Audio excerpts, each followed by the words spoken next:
so that I can make a couple different videos. Just used YouTube's video editor, and at least now I can remove parts of the video that I do not wish to keep. I still like doing the live uncut type stuff. I think that's I feel more organic is better, but it would be nice to cut extraneous stuff out of streams, or at least videos when I go to put them on YouTube. Like if I'm going to be gone for like 5 to 10 minutes, you know, like I say, I have to use the bathroom or go out and smoke a cigarette and do whatever. Like right now, like if I'm out, you know, if it happens to be like more than 5 minutes, I might just cut that out when I go to before I go to post the video. So yeah, learning new things. My content will get more professional as we feel more comfortable with the tools at my disposal. Things have changed a lot since I was in school, and I did not go to school for film and television, although kind of familiar with advertising and certain parts of film and television. Yeah.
So, I'm not exactly, I'm sure I was outside last time I was playing.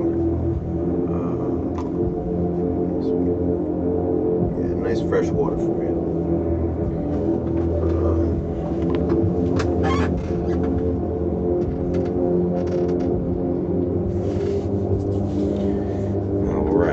Thank you, viewers, for staying with me while I was on break. I do appreciate it.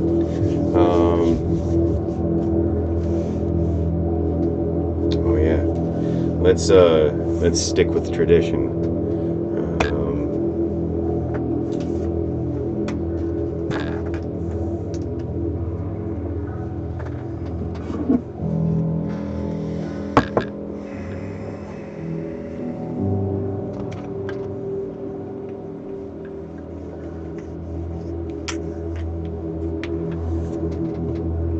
So, this week, I believe I need to get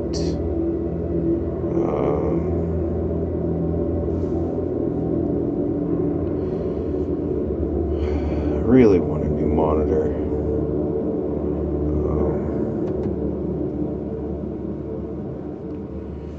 And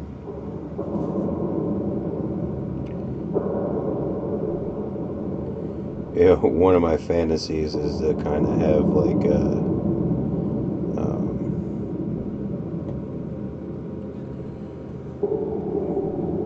one of those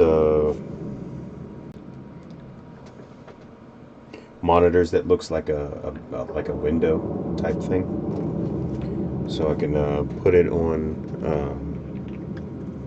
my wall and sort of frame it like a window, maybe, and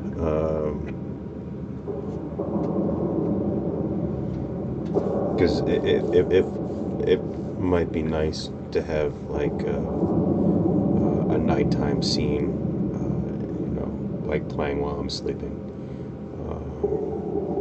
I kind of like the dogs barking in the back, and then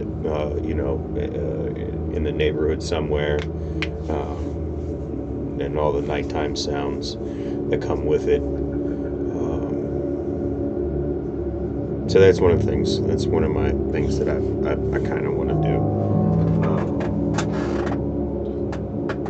Of course, it also doubles as a television. So, like, when I'm laying in bed, I can watch television.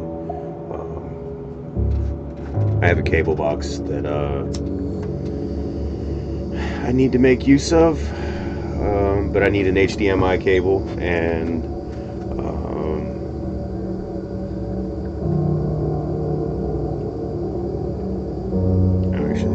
I think I need an HDMI cable.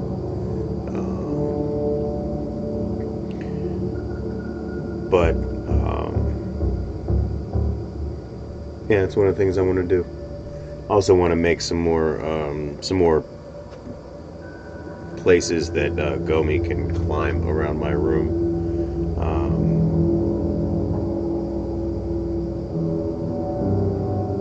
I might even clear some stuff out in the laundry room so that he can have more walking space off the ground.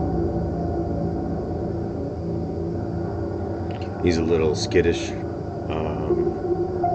around certain cats on the property, so having somewhere safe to go and perch and watch out what's going on is quite useful for him.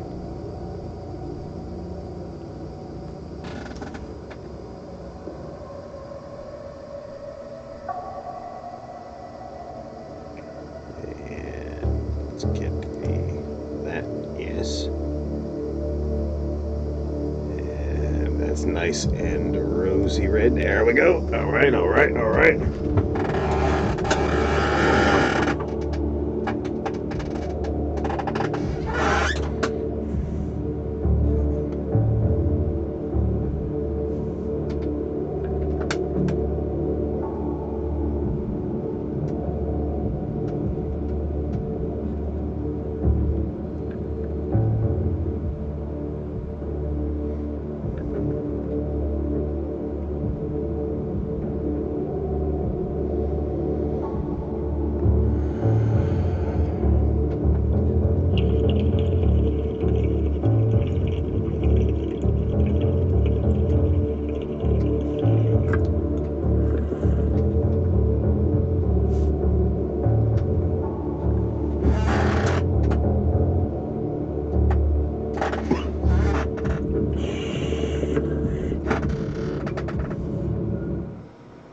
share your buzz with your. Well.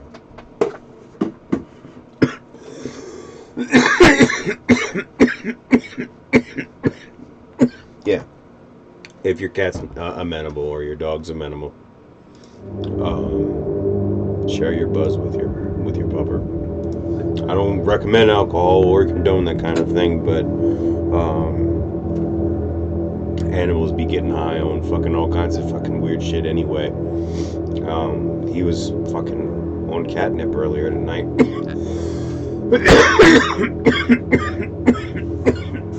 But he's smart as fuck. Like, if he's not interested, as soon as I fire up my torch, he'll leave the room. So he knows what's up. All right.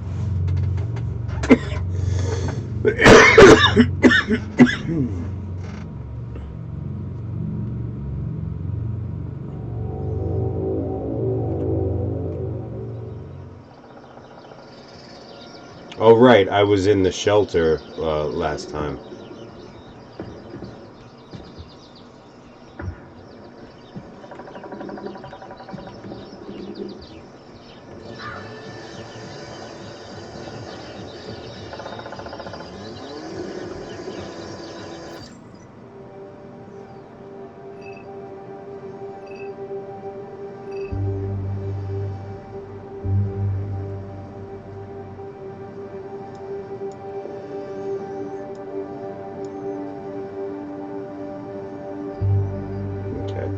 So we do need to make our way down there.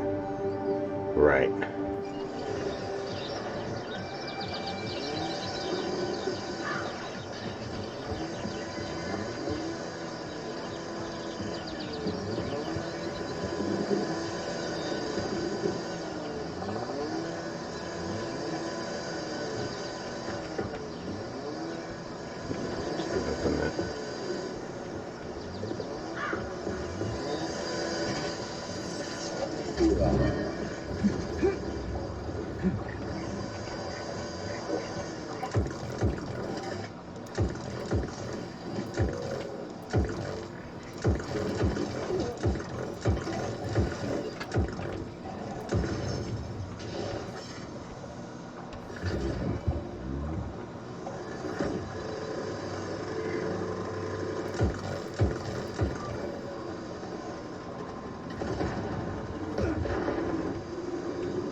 Ow.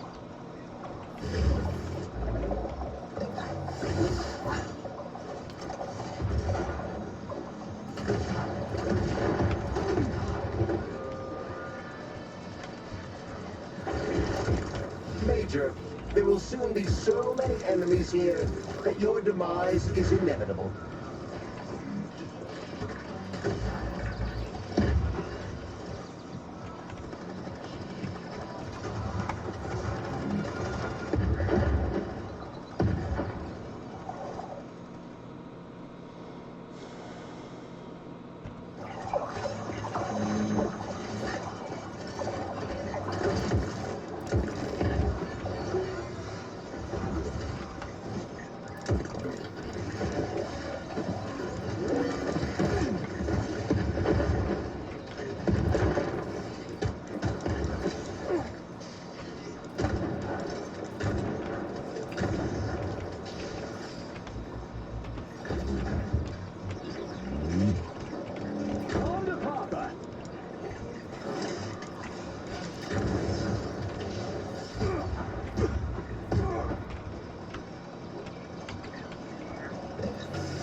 Where do they keep these?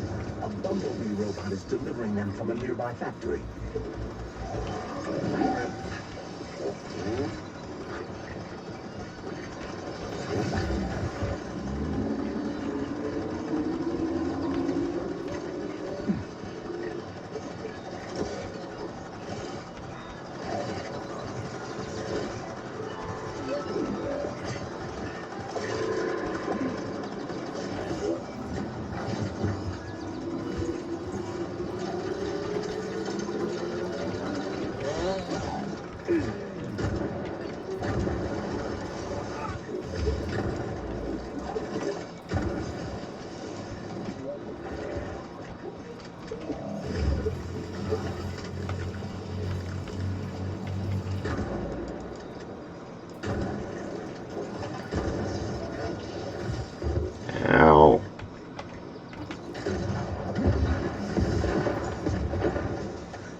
you serious?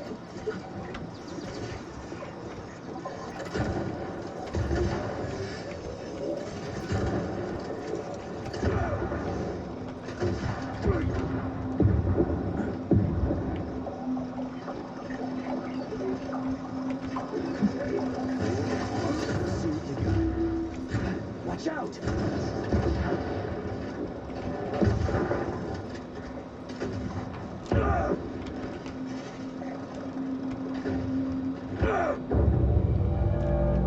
God damn it. Well, that was a rather ugly start, but it's been a while since I played, so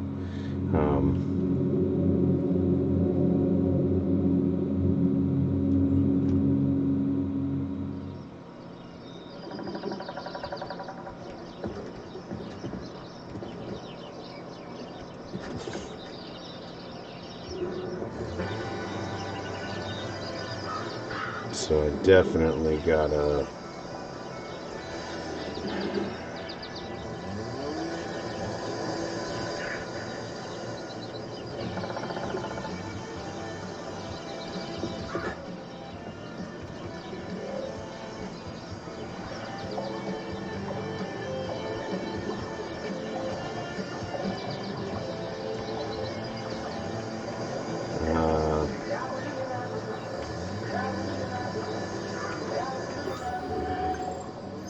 There we go.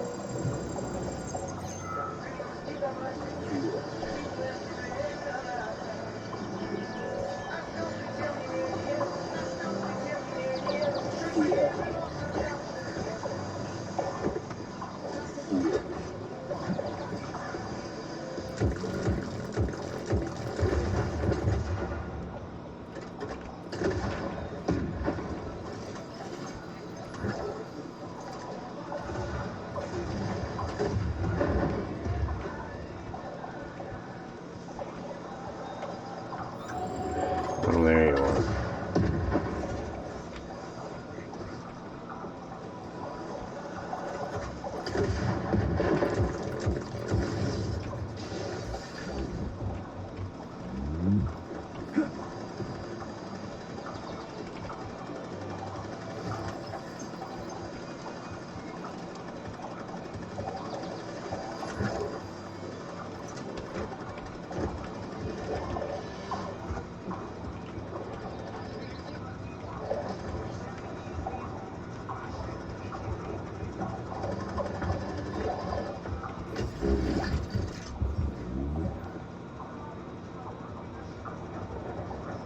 Ooh. Nice.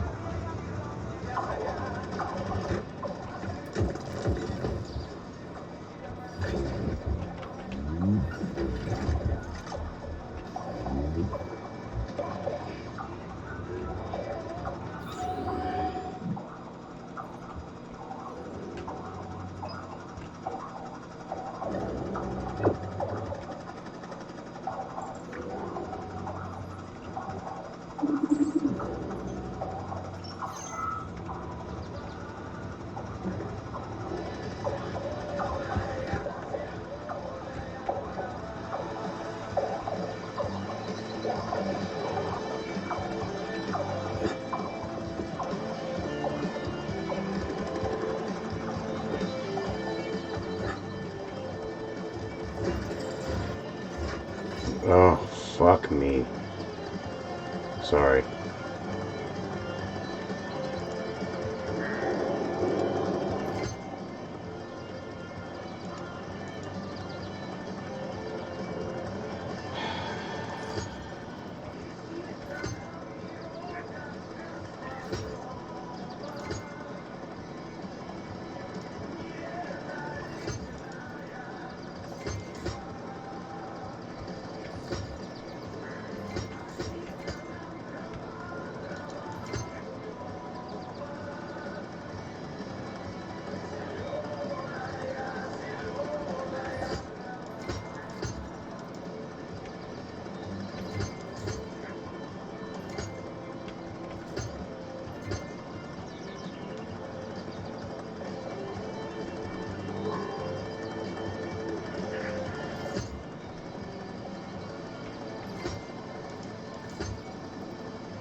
Whew.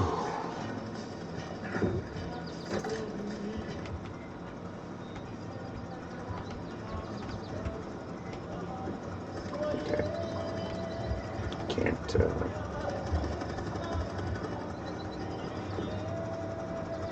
I've already gone through this one.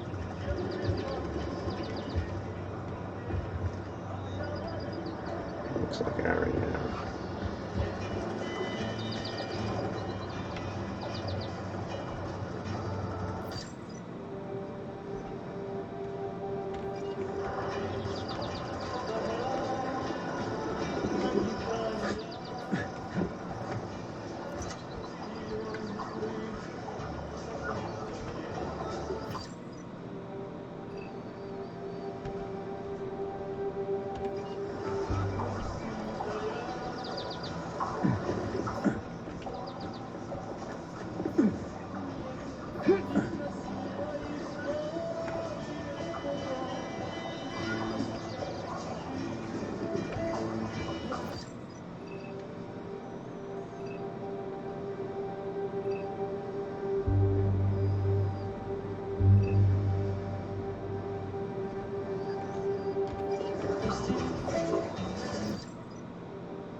God damn.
Ooh.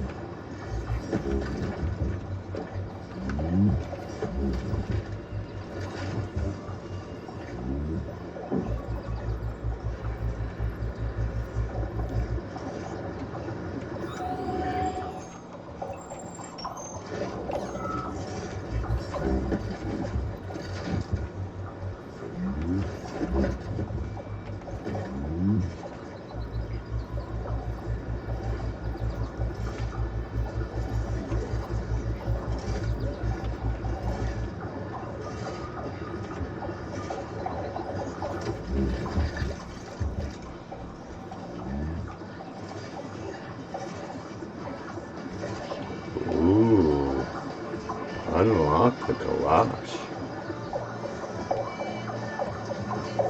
Nice. That's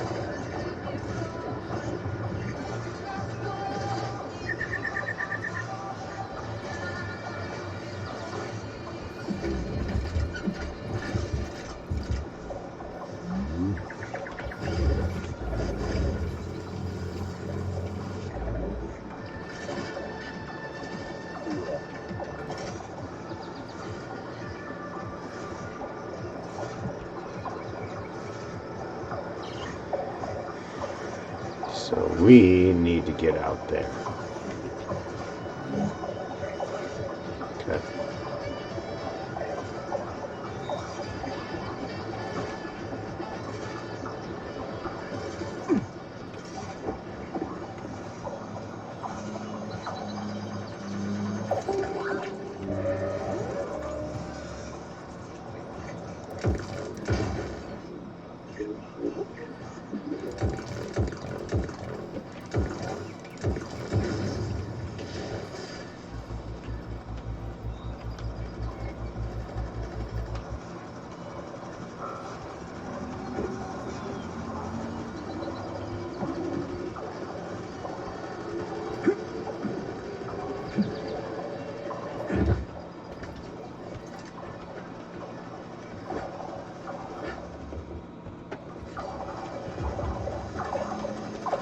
Damn it. The gate's been locked by the security system. We need to gain access. The only way to do this is by connecting to the security cameras. Unfortunately, I lack that ability. There's a special camera diagnostic system, CDS2 Valon. I can use one to connect to the cameras. That system might come in handy for stuff other than diagnostics. Hopefully there's one around here somewhere. According to available data, a device with that designation can be found in this village. Detecting its signal, use the scanner to triangulate its coordinates.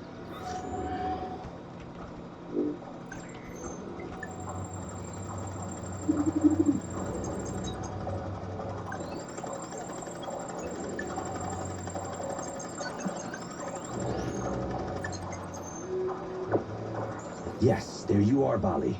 Hey, little buddy.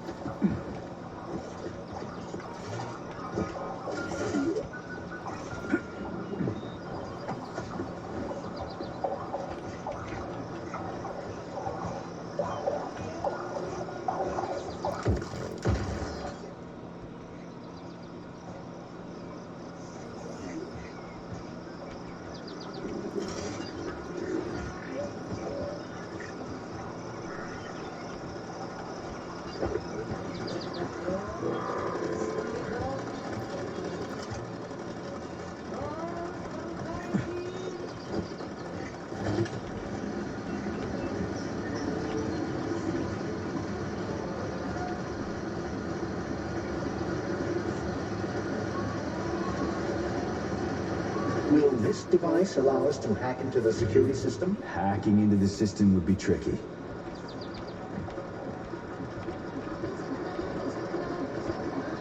Access denied. Please provide a valid code. Where's the fire, Sonny? Gren, is that you? So you haven't forgotten old Granny Xena, huh? Good for you. How's the Vavilov complex treating you? You like the cute little bush they got there? That cute little bush almost killed me. I barely made it out in one piece. And now I'm stuck here with this lousy piece of shit Valon. Here's a little tip for you, Sonny. You need bigger guns. Then you can take out all those nasty buggers without breaking a sweat. Right. Guns are kind of hard to find around here. You should stop by my hut. I'll find you a blueprint. And it'll help you back into that Volan. I've got some codes for it around here someplace. Your hut? What kind of Baba Yaga would I be without a hut on chicken legs? Hey, broke Good the point. mold when they made you, Granny. All right. I'll come to your hut. Where is it? See the field on the hill? Down the road from that tower of yours. Head that way and wait for me there. I won't be long. Ah, okay.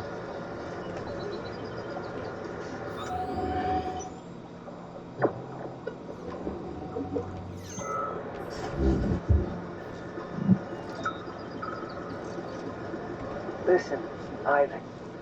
Toward the end of my shift, I started using light signals to talk to the guy in the lighthouse on the other side of the lake. See it over there? It's called the Neva Lighthouse. I figured he was lonely. I mean, I'm here at the station with a village full of nice people, plus Vavilov and all that. And they just brought him here from Saddleton, along with the lighthouse. How far away is that? 2,000 kilometers? Just imagine it. He used to live by the sea there, sending signals to ships. And now he's here. I mean, that's kind of sad, right? Anyway, I was wondering, could you talk to him a little every now and then? Well, have a good shift.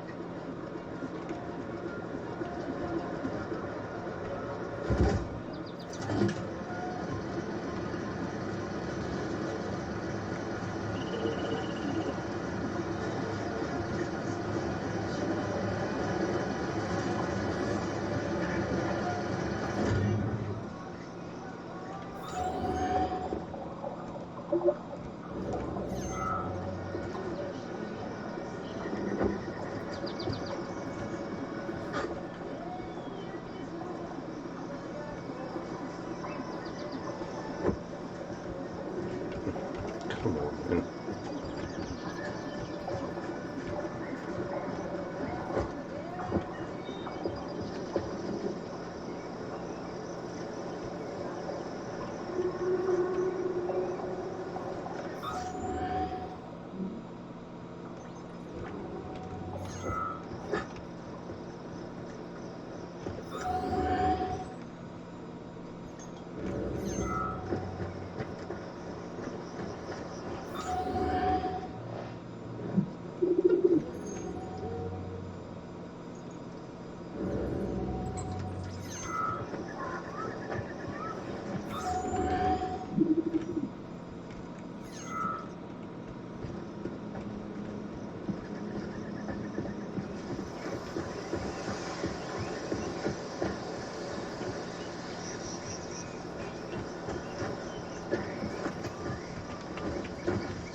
Really nice.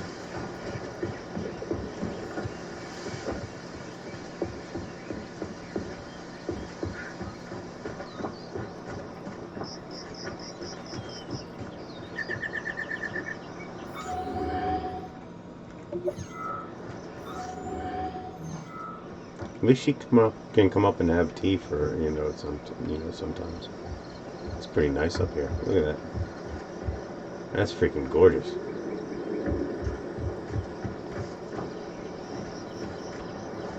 Maybe that's why. Maybe that's why my computer has a little bit of a fucking seizure when the game starts up, because it has to load in all these high quality textures. Ooh, look at that. Oh shit! What the fuck? Let me go, you son of a bitch!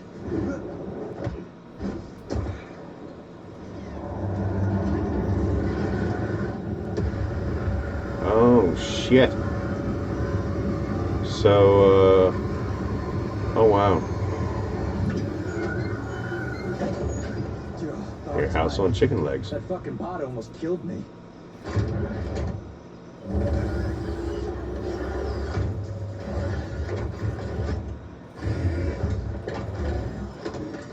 Oh, that's fucking cool. Ah! Well, I'm here now, Sonny. Thanks for the assist, Granny Xena. So, where are these big guns of yours? I'm gonna need them. Come on in. Have a cup of tea. Amen. Yes, yes. Come on. Nice.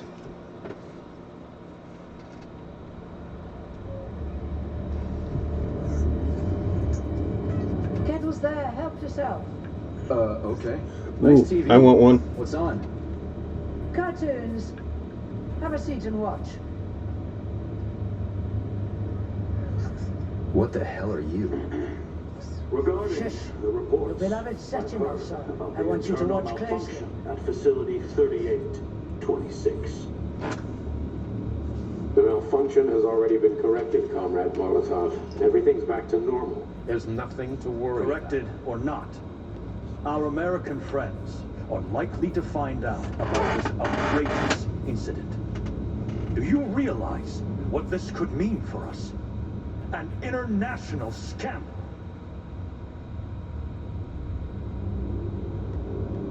I am fully aware of Are you? Our atomic heart project is in jeopardy.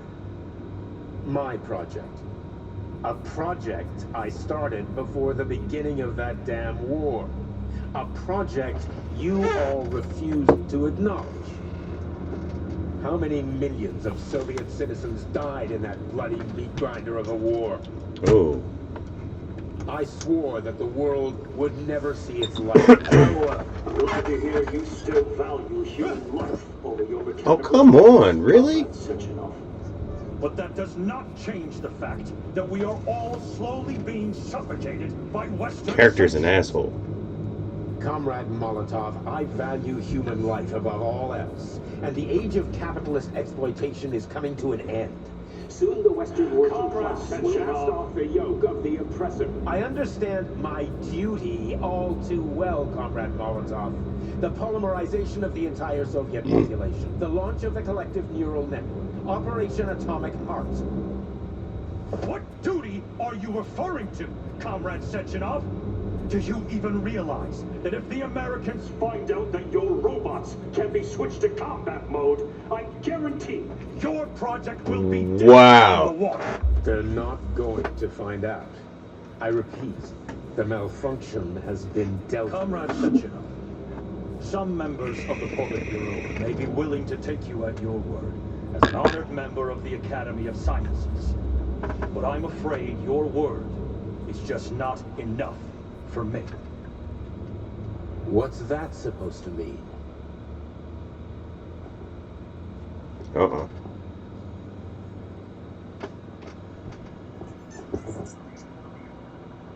the Politburo has come to a decision.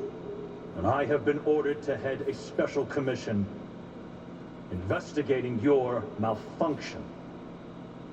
We will be at your facility later today. Do I make myself clear, Comrade Sechenov? Well, Comrade Molotov, if the party deems it necessary, then... Holy shit, Granny Xena. How the hell did you get It's a access to direct this? connection. I've got eyes and ears everywhere, sweet cheeks.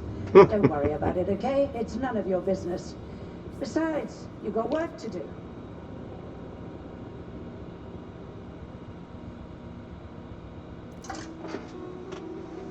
I've got a little present for you. It's in the corner. You know what to do with Volan codes, right?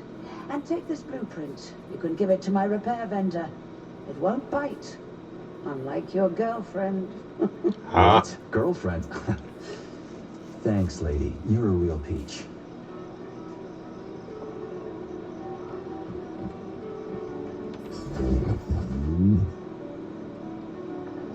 Ooh.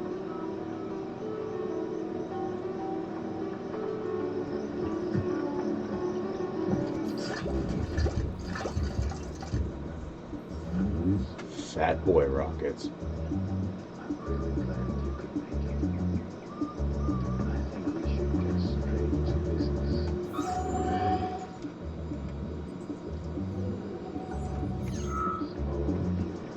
You're no ordinary old lady.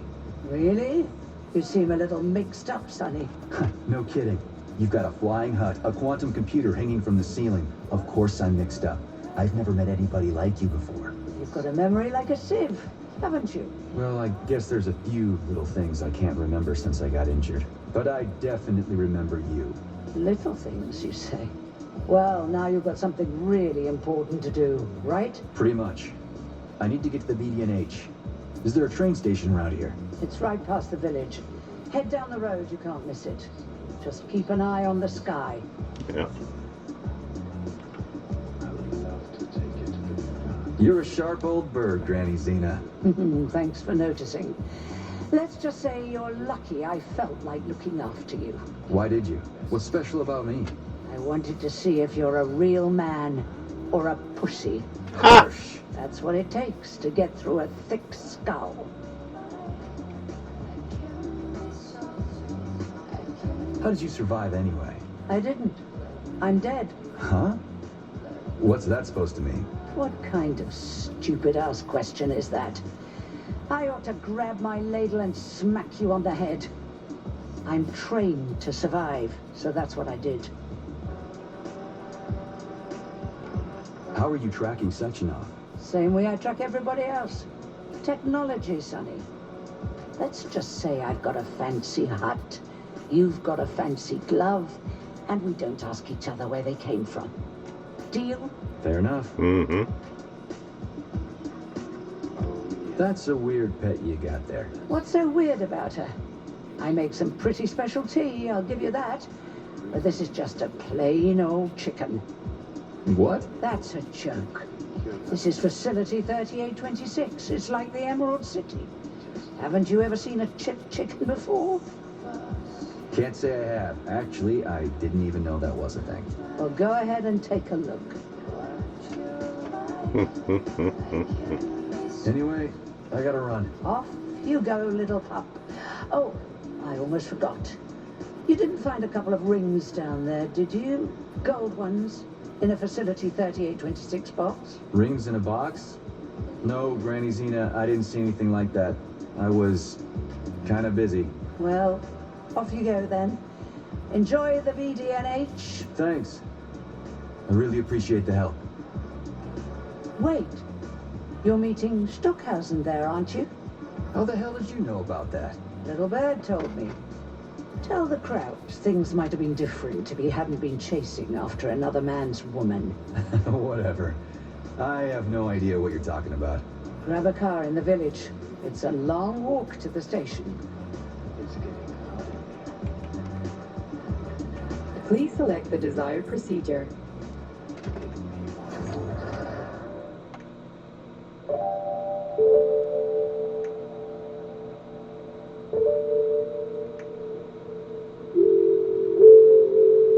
Fat boy and the railgun.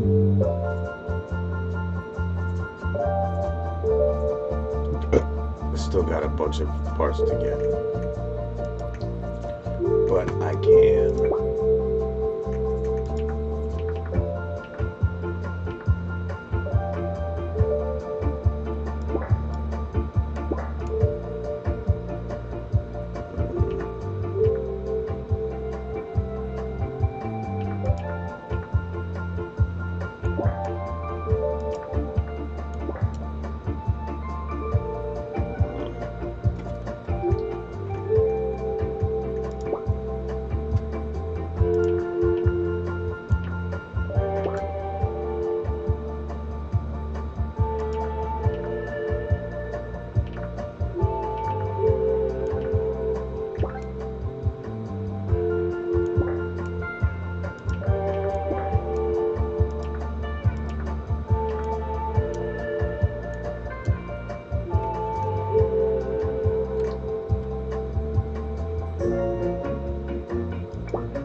Charles, who is this Granny Xena lady anyway? That's a difficult question to answer, Comrade Major. I've never met her. Yeah? I figured you knew her. Why is that? You didn't say a word when we were talking. I assumed you didn't want her to hear your voice. I decided not to reveal myself until I can determine exactly whose side she's on. Makes sense. So, what about this atomic heart project Dr. Sechenov was talking to Comrade Molotov about? I have no data about it. You'd have to ask Dr. Sechenov. Nah, it doesn't matter. The boss will tell me about it if I need to know. Let's go find a way to the station.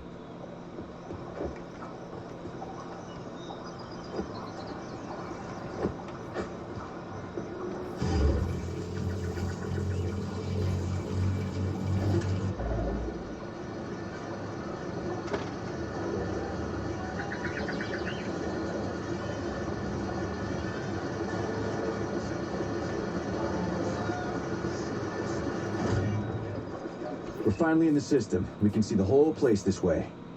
Let's look for the right camera.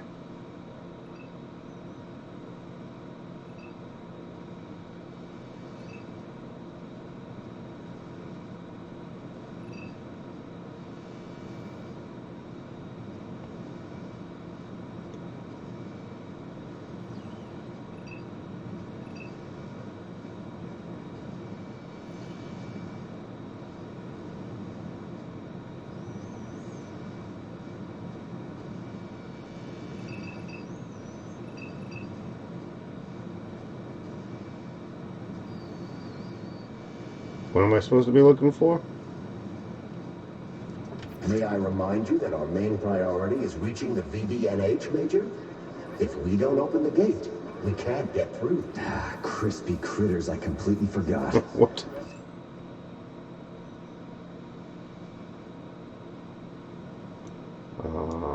So...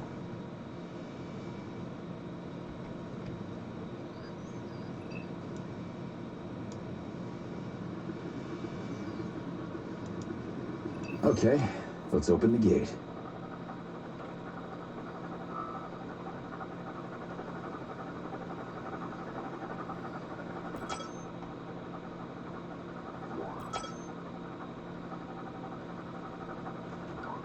All right.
Be careful. The enemy is on high alert.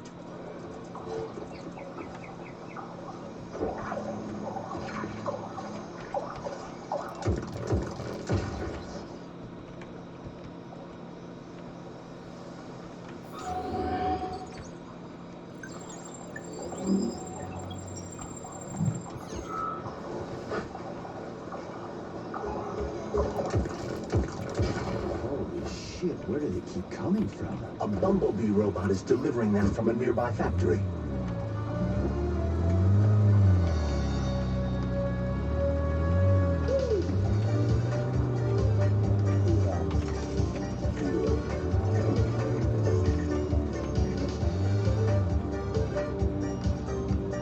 driving is fucking shit.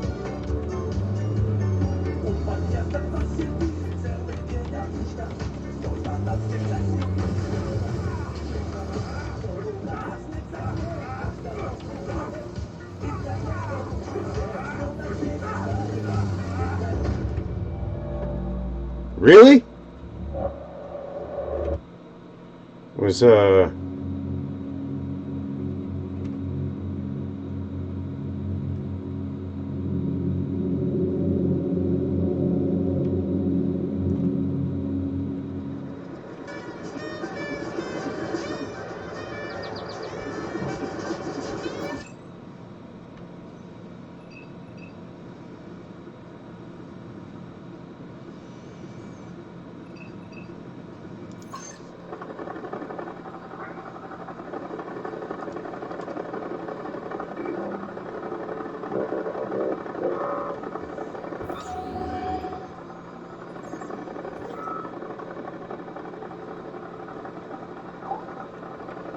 Oh, they're already open. Okay.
Ooh.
I'm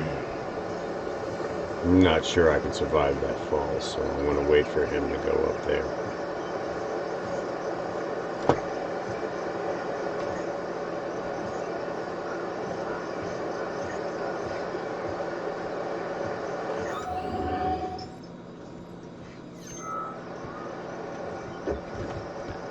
Who gives a fuck?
Lousy piece of shit!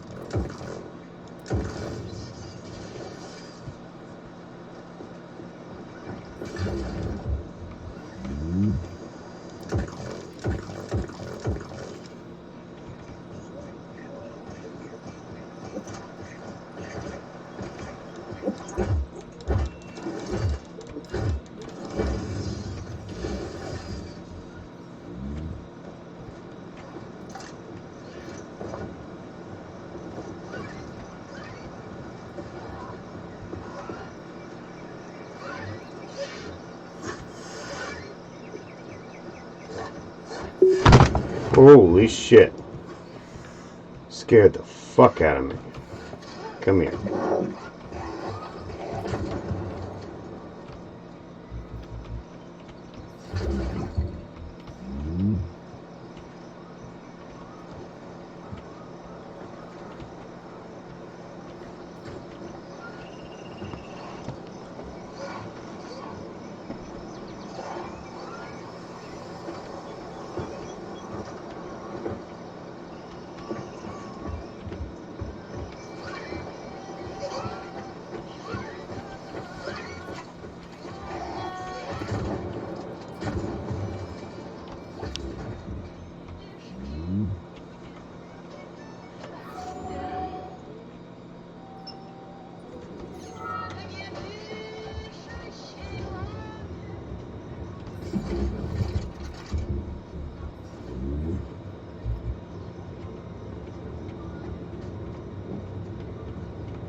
Access granted. All right.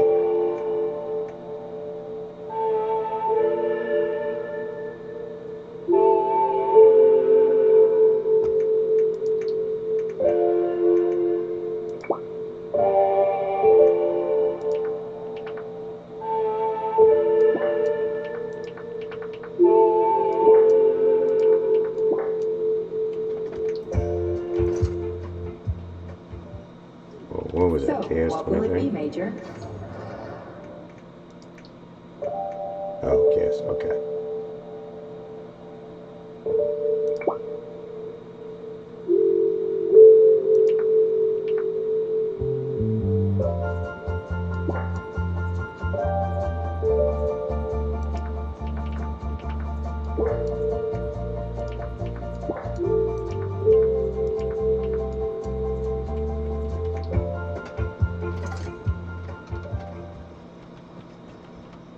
Let's go. That's my. So, I always what will forget it be, about my Major? polymers. Weapon?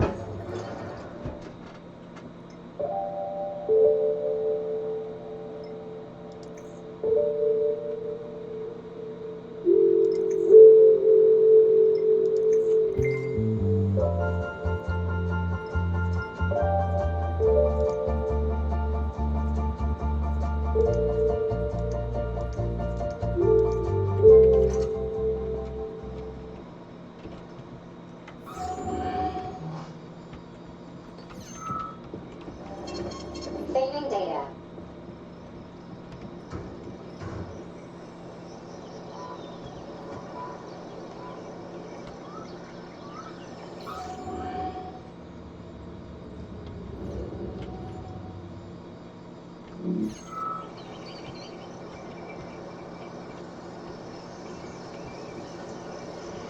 All right, I'm gonna go smoke a cigarette real quick, and then we'll come back and do a dab before I jump back into this game. Thank you, everyone, for sticking with me. And if you've rolled in and out, thank you for coming by.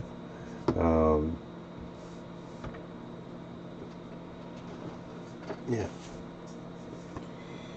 And I'm gonna probably call it quits around 2:30.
Alright.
I have a lot of distracted thoughts going around in my brain these days.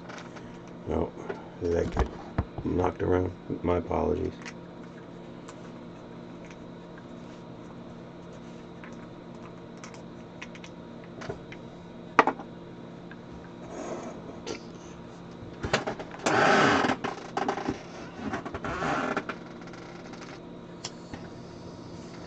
Yeah.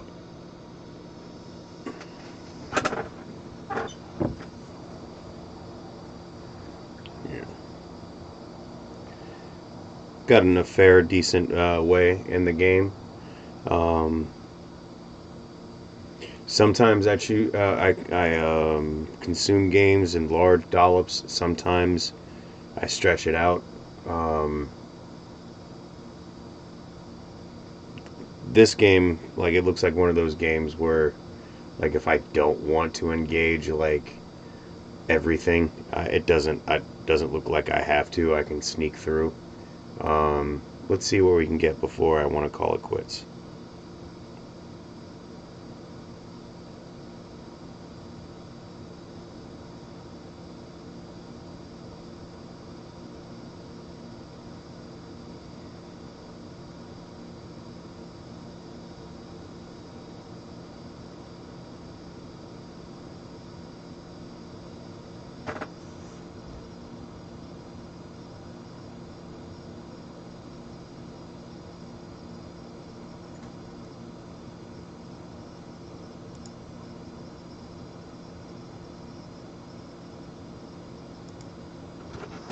Oh, come on. God bless. There we go.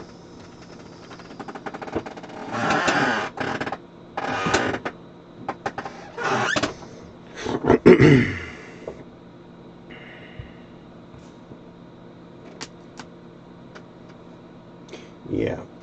I'm gonna do this. I'm gonna play for another 10 minutes, and then we'll end off the night with weird history.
Okay, so it's just one dude so far.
You have to go through.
Of course.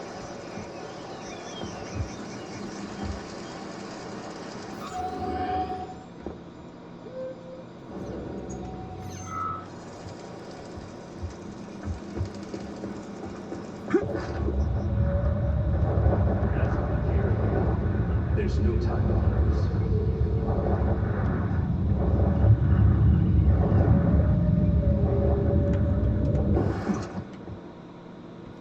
A survivor. I didn't think I would see someone. Listen, you should get out of here. I'd love to, but who's gonna clean this mess up if I do? Nah, I've still got work to do here. Yeah, this is exactly what we were thinking waiting for the train. Very well. I hope you'll have better luck.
Yeah, how do I get there?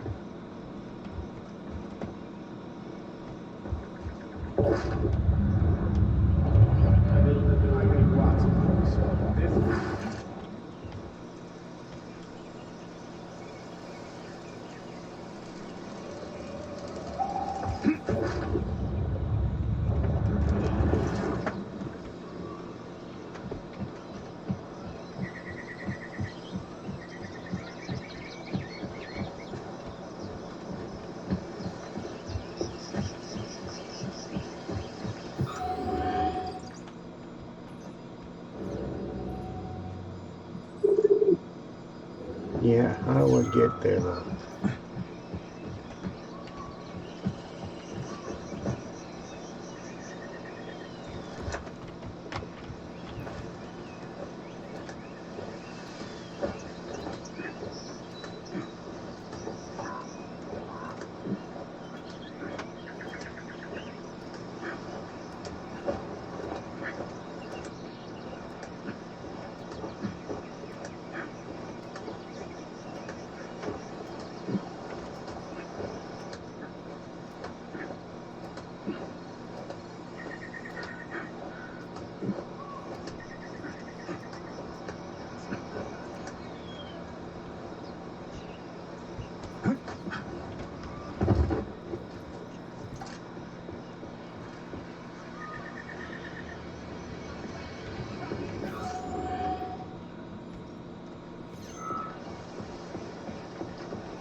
It's right there. How do I get to it?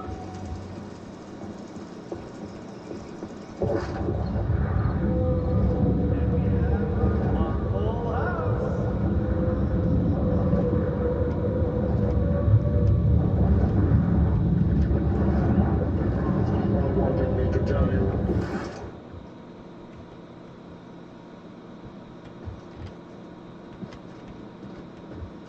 Are you just not meant to get that? Was it a mistake?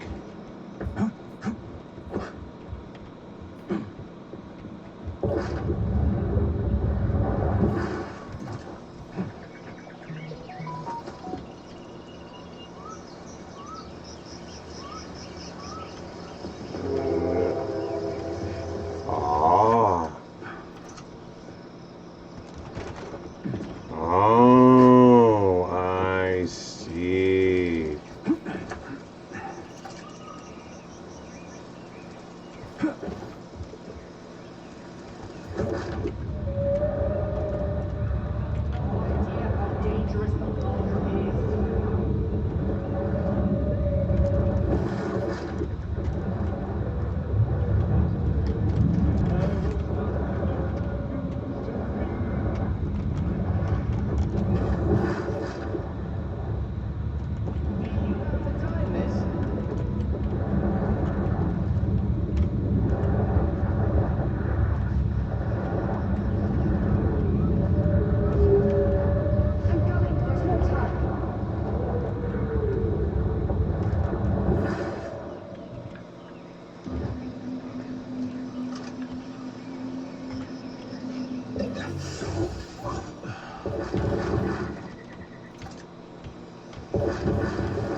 Oh, so how do I get to this thing?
Hmm.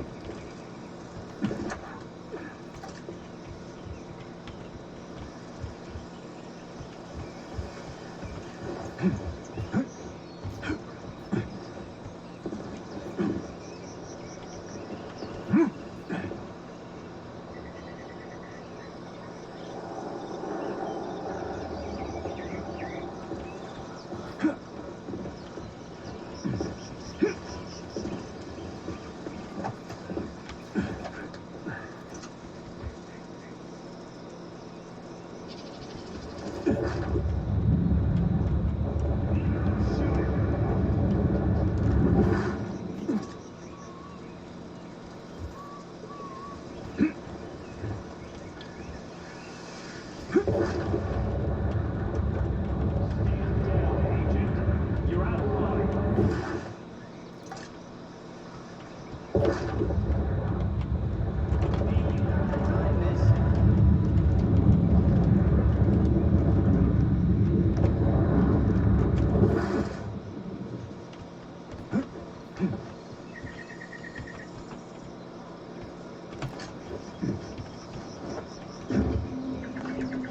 Damn it.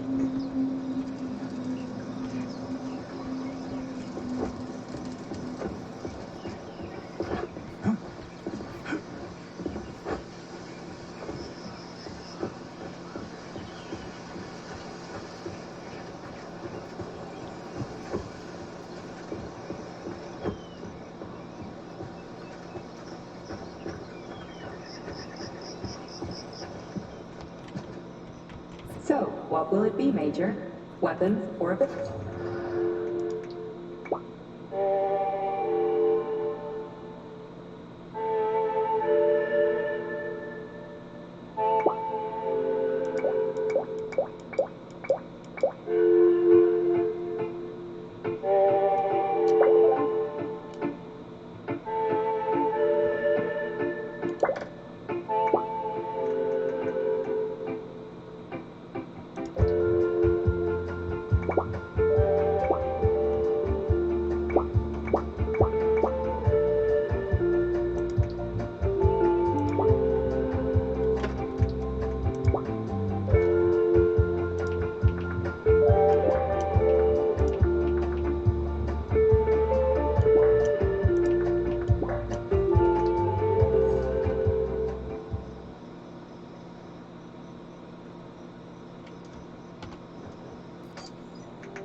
Please select the desired procedure.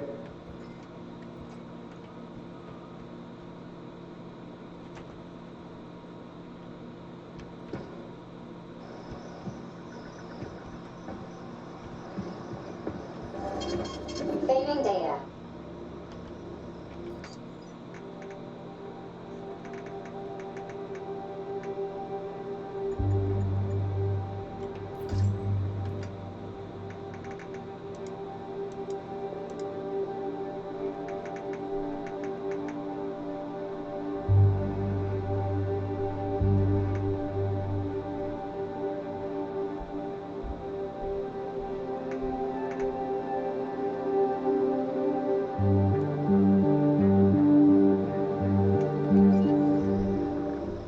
not get my fucking health kits? So, what will it be, Major? Weapon or...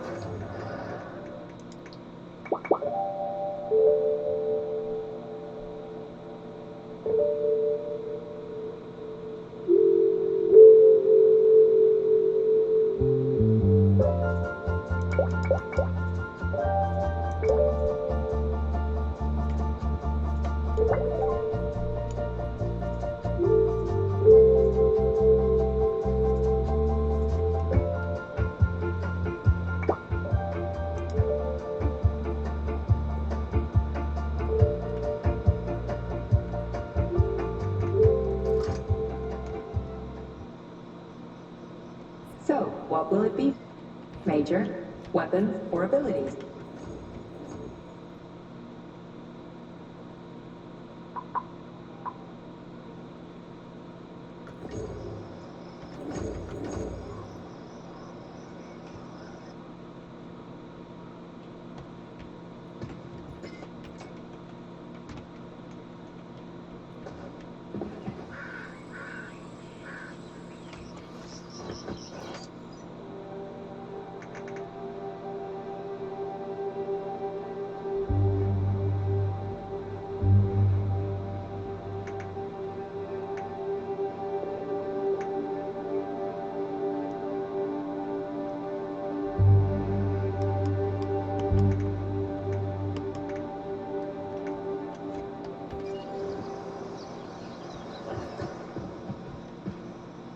So, what will it be, Major? Oh.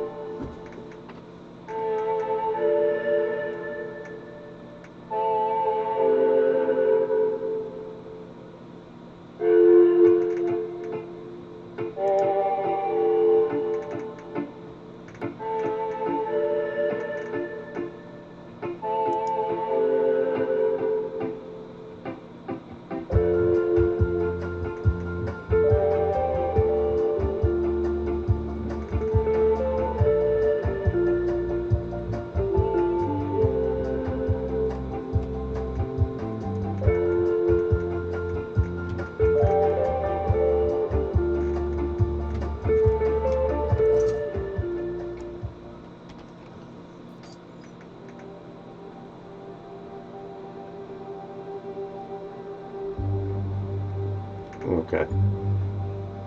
Okay. Oh shit, what did I just do?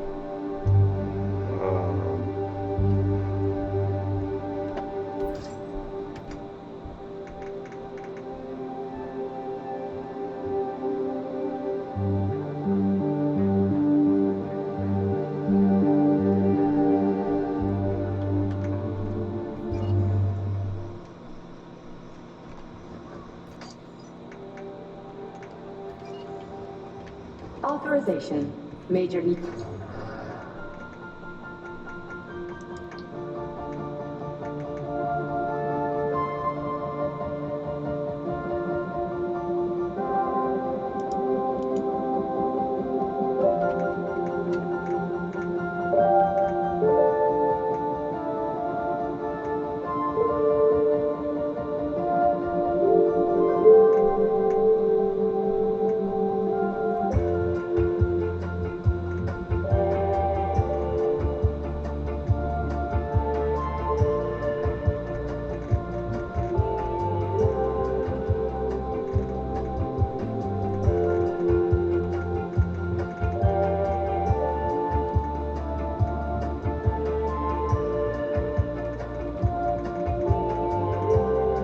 I don't even have any collapsible rounds anyway right now.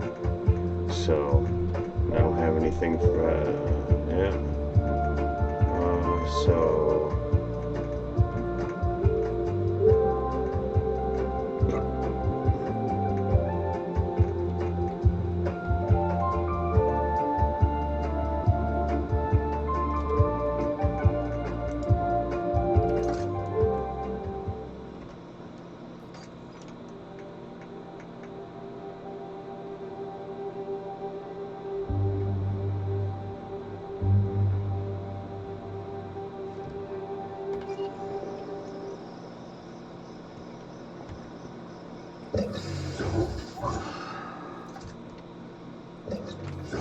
Oh, fuck.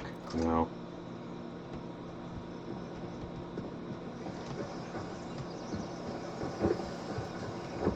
I figured out what I needed to figure out. Let's go and try this again.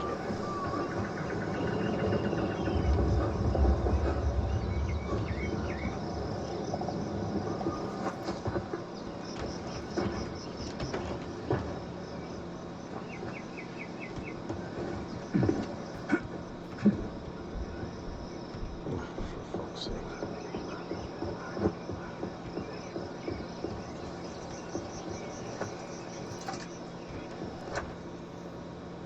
Uh-huh.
So are you not supposed to...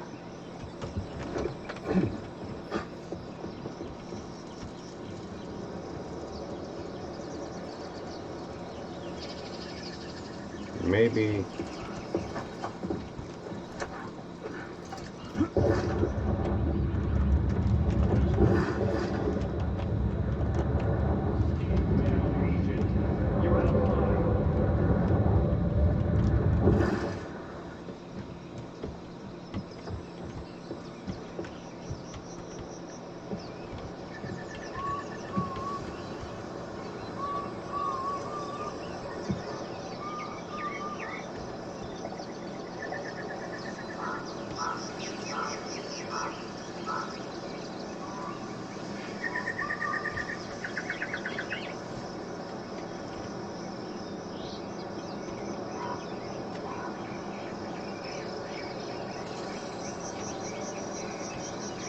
wonder if the physics allow for this kind of finaglery.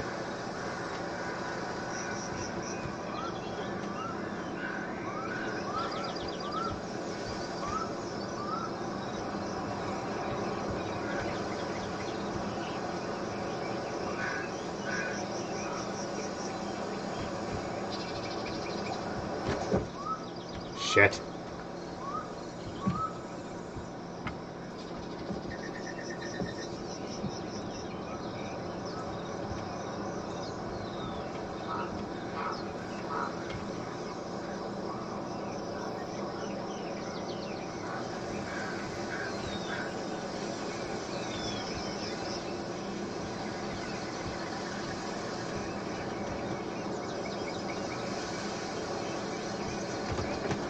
Ah.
There it is.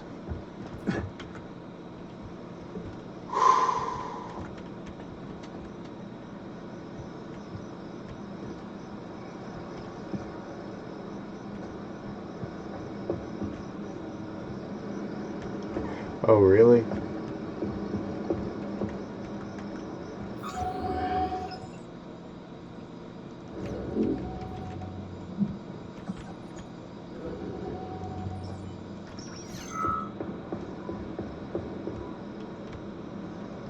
Okay, this is starting to fucking trigger me.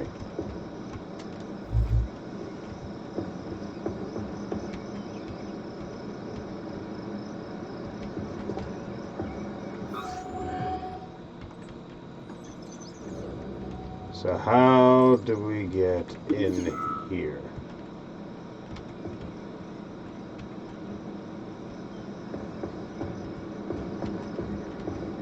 Because this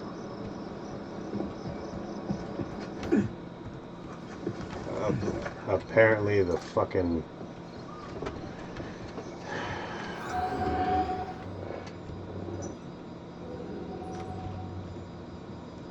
you can't get to this one from here.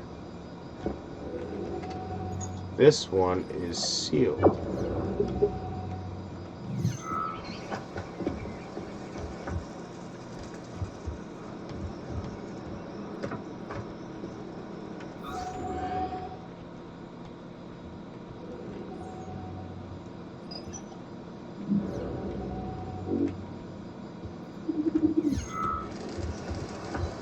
Anyway.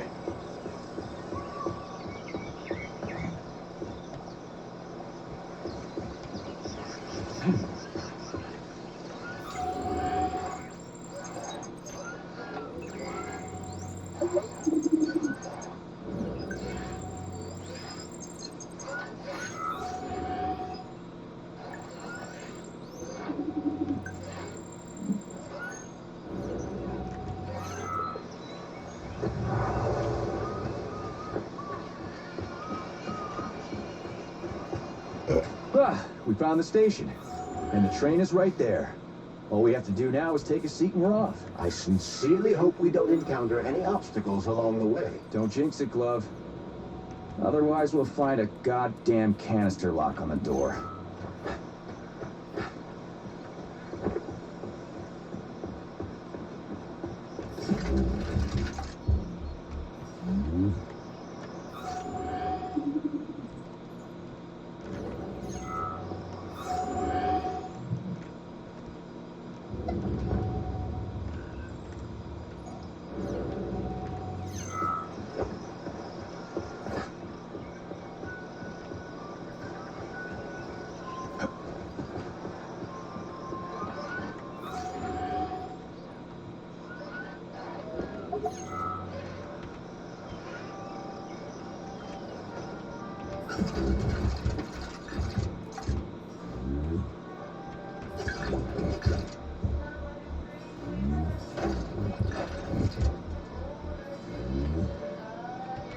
Three, one.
Five, 0607. Got it.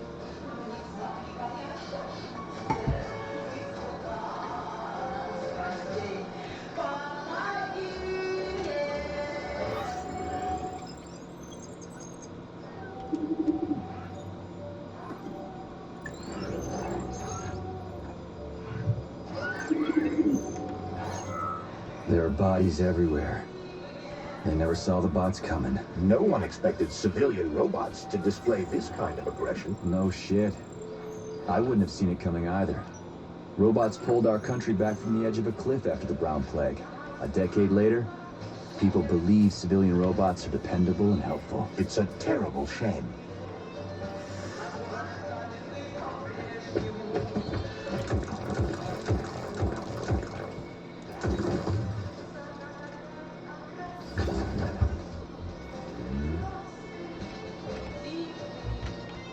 There are no tickets. The window is closed. Jeez, keep it down, will ya? This seems to be an instance of residual polymer memory. It's logical to assume that it contains the victim's most vivid life experiences. I'm not so sure. It could be his last memory. A Soviet citizen could never be that obsessed with his job. What about the Communist Youth League? What about pioneers? Going to camp, stuff like that. His hopes and dreams, literature, history. Do you have a lot of cherished memories? Whatever. You're just a computer program anyway. Jerk.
Welcome aboard Vortex, the unique high-speed train and the crown jewel of Facility 3826 Transportation System. I need to get to the VDNH right away. It will be my pleasure, comrade. The current load of the train line is 0%. You may depart immediately.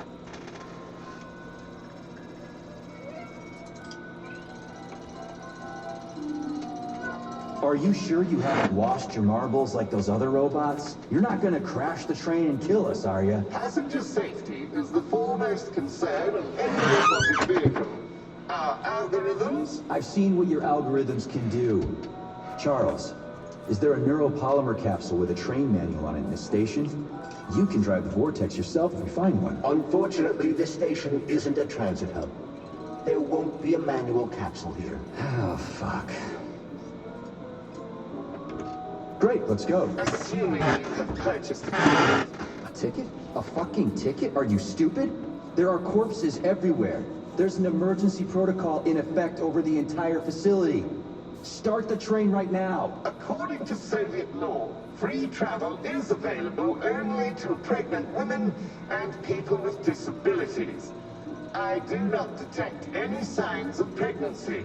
Show me a note from the gynecologist. I'll show you signs of pregnancy, you piece of shit. If you have a mental disability, please present your disability certificate. That's it. You're fucked. Comrade Major, note that this particular Raffic is not an autonomous system.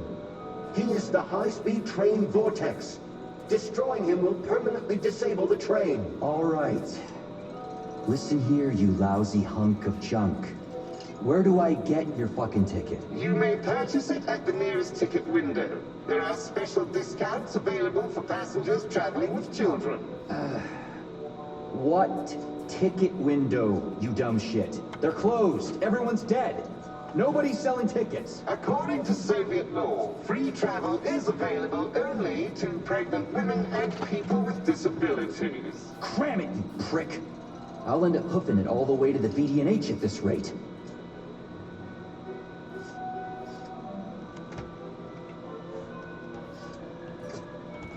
A unique train?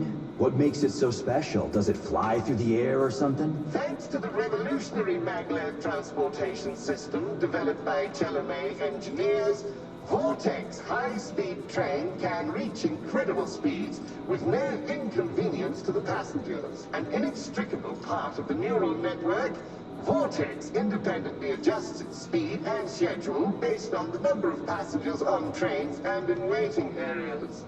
Following the launch of Collective 2.0. Enough, I get it. I'm almost out of time. Fine, whatever. I'm out of here.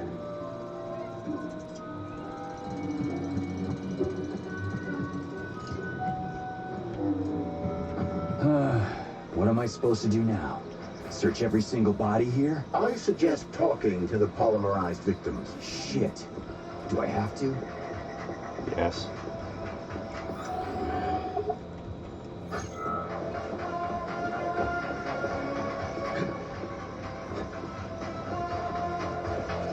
There are no tickets. The window is closed. I need a train ticket. A ticket? What the hell are you talking about? There are crazy robots all over the place. Help! They're killing me.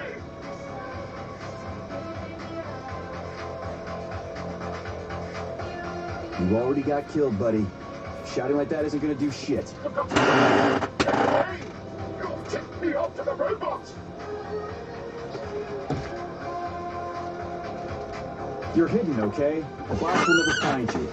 Now, can you tell me where I can get a train ticket? I'm not opening the ticket window. The robots will see me. Ask Train. for a ticket. They don't have names on them.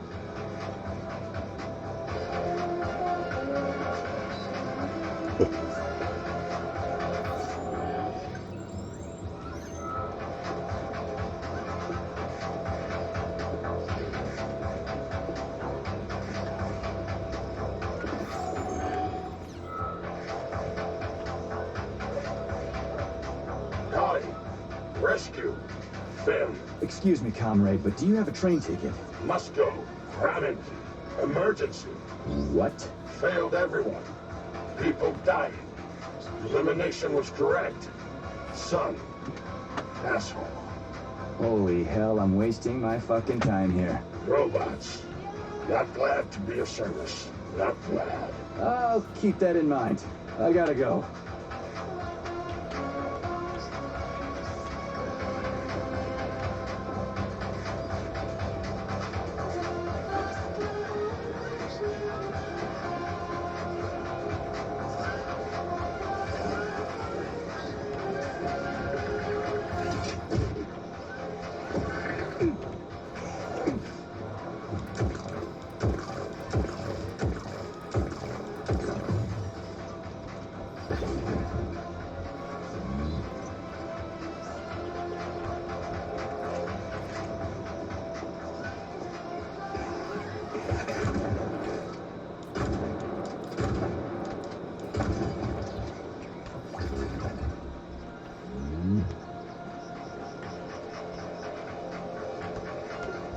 I can't. I just can't. I can't leave this place, literally. You don't have a spare ticket, do you, comrade? A ticket? Yes, I do have a ticket, but it's useless. How come? Because this station is jinxed. Can't you see? I'd use a different word, but I don't want to upset you. There's no other practical explanation. It's a jinx. I'm telling you. First, I overslept. Then I forgot my papers. Then I forgot the departure time. And then I almost missed the train. And when I got here 1 minute before departure, everything froze before my eyes. This station is jinxed. Why don't I help you get rid of your jinx ticket and your backward superstitions, comrade? Take it, and break the jinx. Thanks. Not sure about the jinx, though.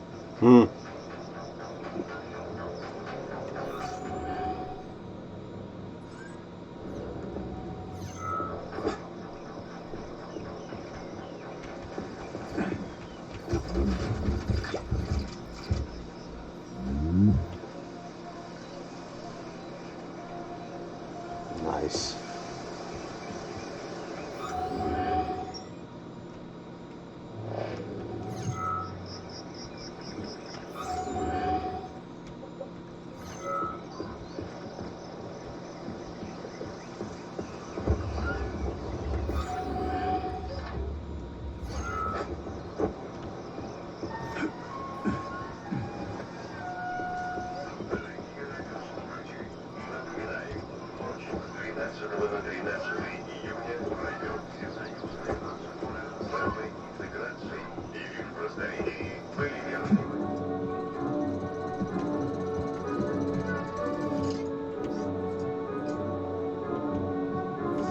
Greetings, comrade.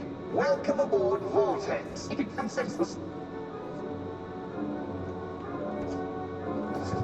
Here's your ticket.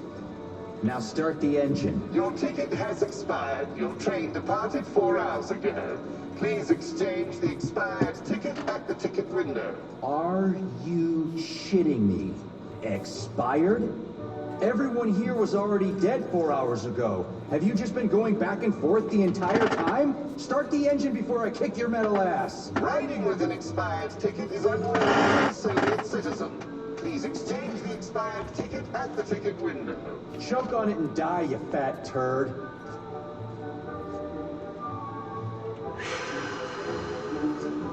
Fine, whatever.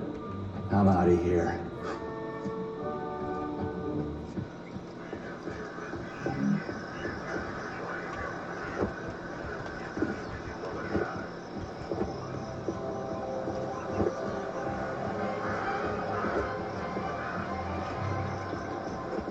Are you fucking kidding?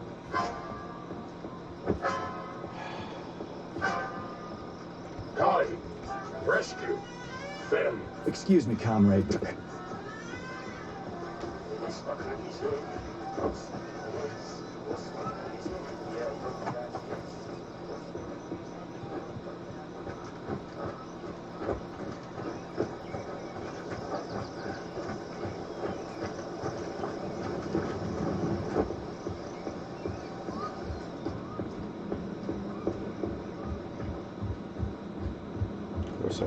Come back here. Makes perfect sense.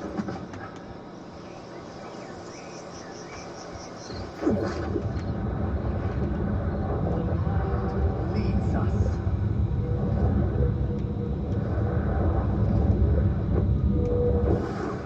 Can I have your train ticket, comrade? It's an emergency. Are you alive? Then run. You can make it. Leave the area. I can't. I'm the guy who's gonna clean up this mess. This is exactly what we thought when we sounded the alarm. And now we're hiding out instead of fixing the robots.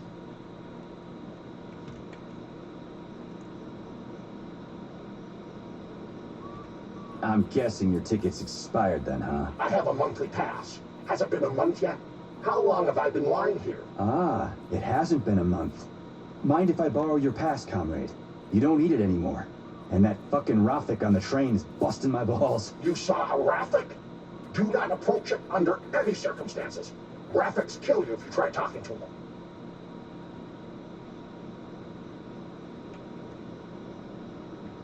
They sure do. Talking to that metal moron is making me want to kill myself. So how about that pass? What about it? Have you got a pass or not? I have. Take it. It's in my pocket. I can't reach it. I'll get it. Thanks, comrade. Do not approach Rafiks. They're dangerous. Nice.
Oh, that was cool.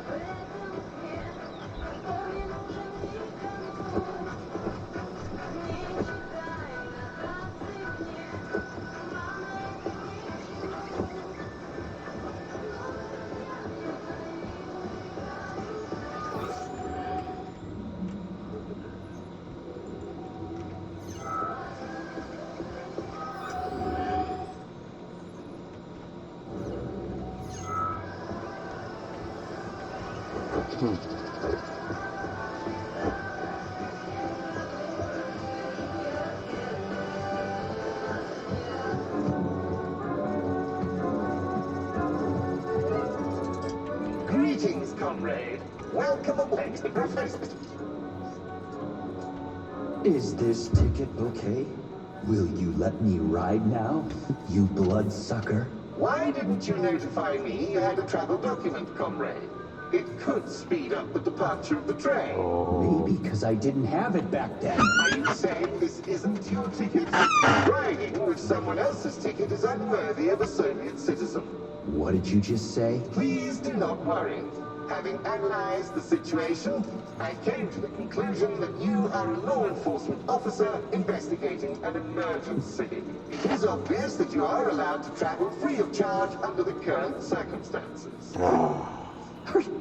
Are you serious? Feel free to take any available seat. The train is departing in 10 seconds. Wow, we just witnessed a real miracle of science. The train is now departing. Next stop, Solnechnaya Station. Charles?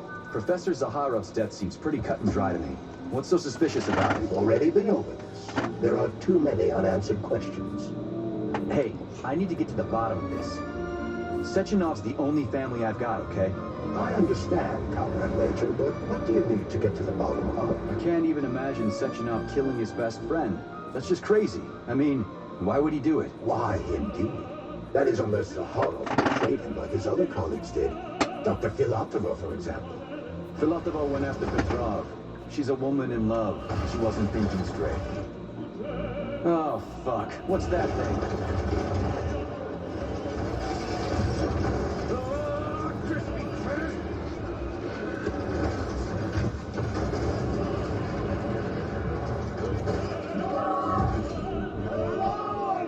Are you fucking serious? Słoneczna station. Next stop,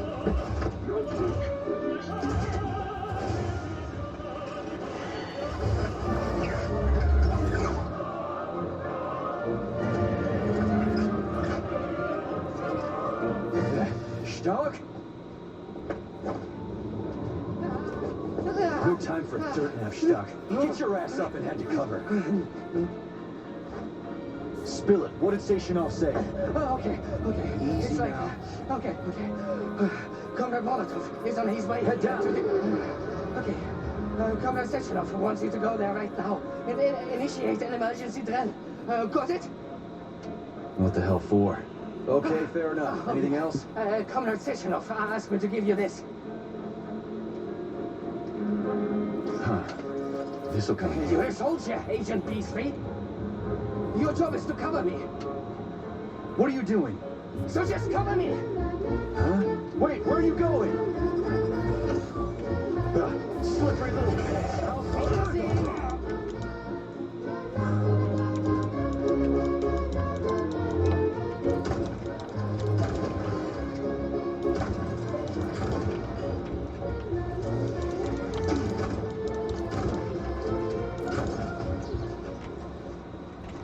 It's pretty here. Just like Moscow. Better, actually. More futuristic, and on a larger scale.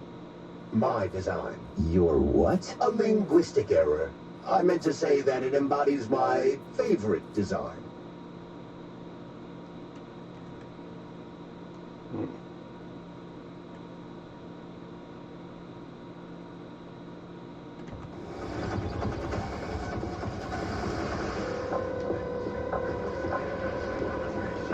Движение транспорта в центре города будет ограничено.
Wow, there's a lot.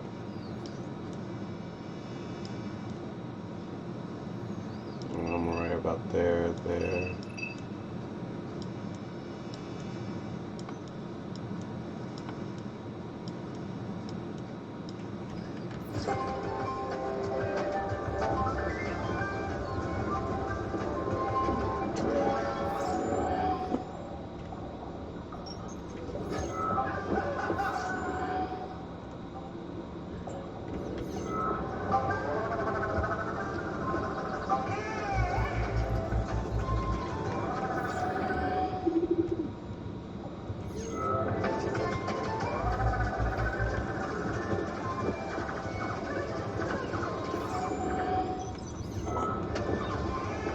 The quick brown fox jumps over the lazy dog. His mind is completely gone. I can't keep going like that. Please, enough. Ugh, poor guy. Pain is the last thing he can remember. Tough luck. I can't work so much. I need at least one day off. This must be one of the developers working on Collective 2.0 software. They had a few difficult days before the neural network update. And brutal deadlines. Same old story. Well, you got all the time in the world now, buddy. Oh, forgive us. We fucked everything. He has expired. Charles, I keep thinking, what's up with their voices? As far as I can tell, the talking corpse's polymer memory is transmitting an audio stream through the interactive speech module installed in the thought device's voice system. So, in other words, they talk through the neurocontroller? So it would seem. When the thought controllers were initially distributed, only 2 voice profiles had been created, a male one and a female one. That's why their voices seem so similar. Needless to say, these people spoke quite ordinarily when they were alive. But they promised to significantly increase the range of voice profiles. Is that why you've got that weird, wheezy voice? It's rude to mock a man for something that is beyond his control, Comrade Major. Whatever. I was just messing with you. You got a nice, sultry baritone. Oh, man.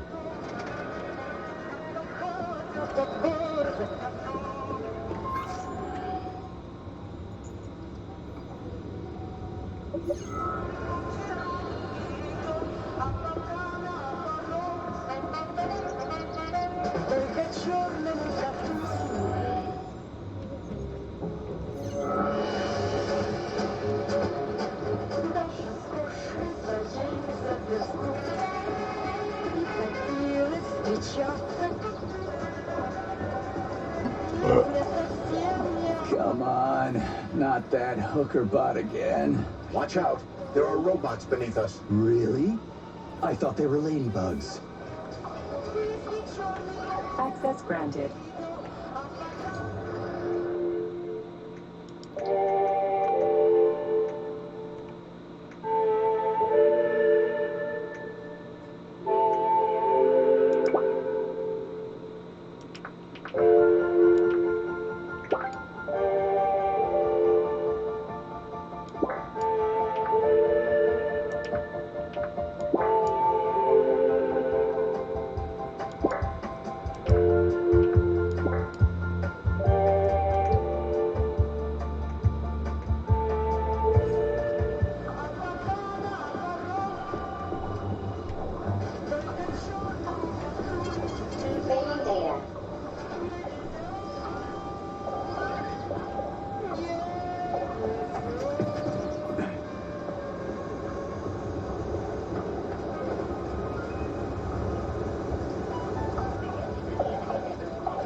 Locked. What else is new?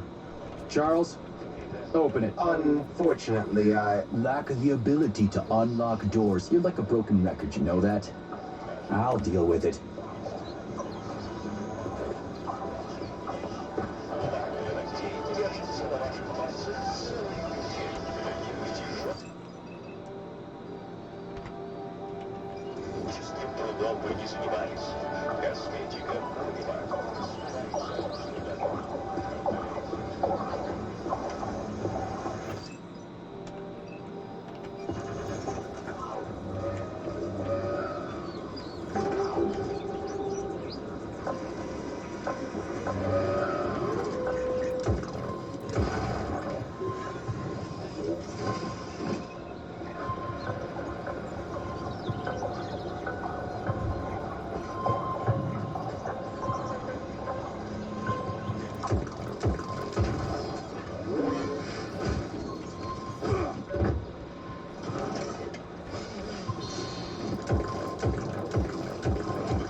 Oh yeah. There's a hawk in the sky.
Okay, this is VDNH, comrade journalist.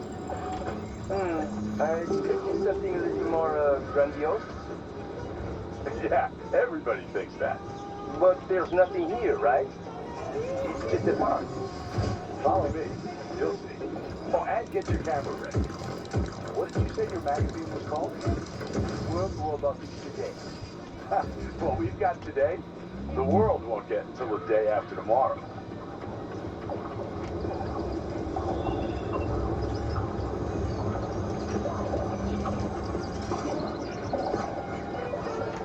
Hey, a Balan. Sweet.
Торжественное мероприятие пройдет на Красной площади. Воскресенье, 12 июня. Который также объявлен праздничным днем. Вместо военной техники по улице пройдут все доступные модели.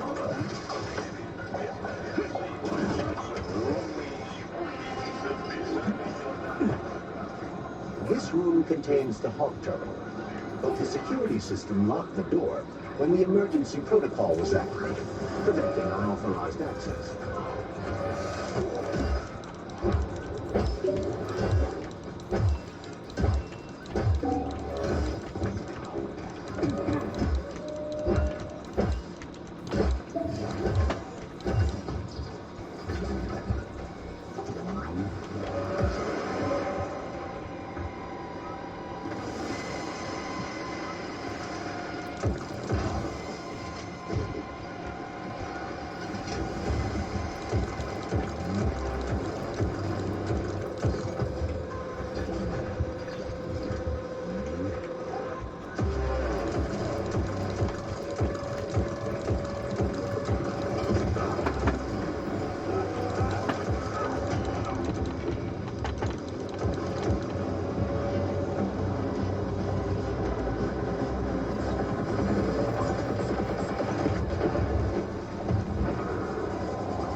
Come on.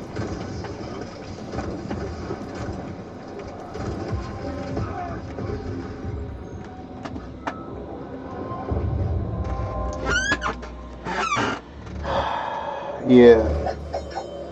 Alright. I think I'm good for the night on that one.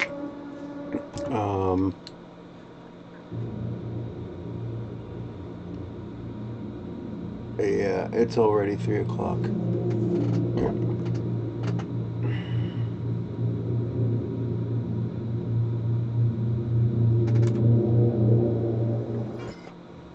And,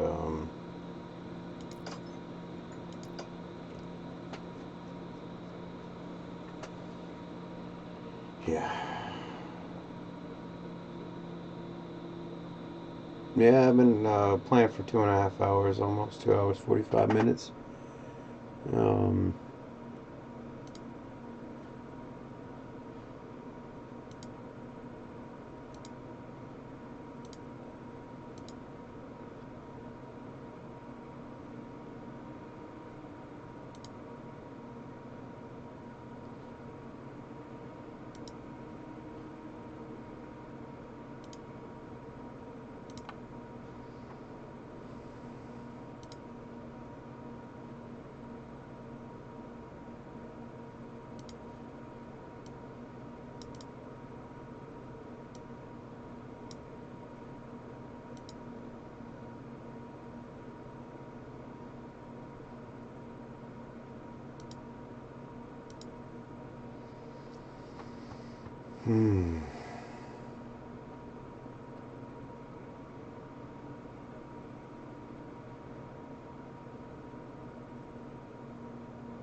$1994, with the 90s now in full swing, 94 would feature some of the decade's most iconic moments. From a Bronco driving down the 405 to a 23 becoming a 45, to the shrill Y crying out in the 313.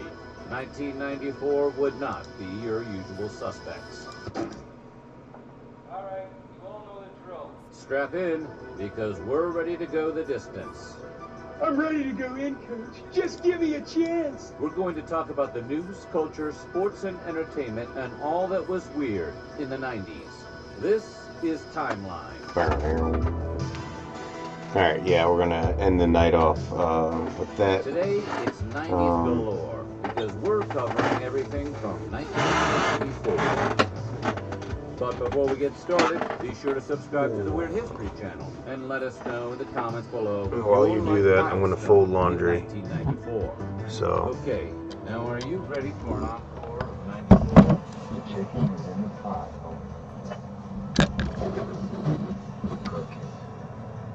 This is 1994. Oh. The year started off with a North American Free Trade Agreement taking effect. Made between the United States, Mexico, and Canada, the agreement, more popularly known as NAFTA, constituted one of the most significant trading patterns in the history of the world. Originally proposed during the Reagan administration, it wouldn't achieve ratification until the Clinton administration. Speaking of President Clinton, 2 days later, Bubba called for a formal effort to uncover the nature and extent of government-sponsored experiments on individuals that entailed intentional exposure to radiation. Less than 2 weeks later, Clinton would sign an order creating the similarly proposed Advisory Committee on Human Radiation Experiments.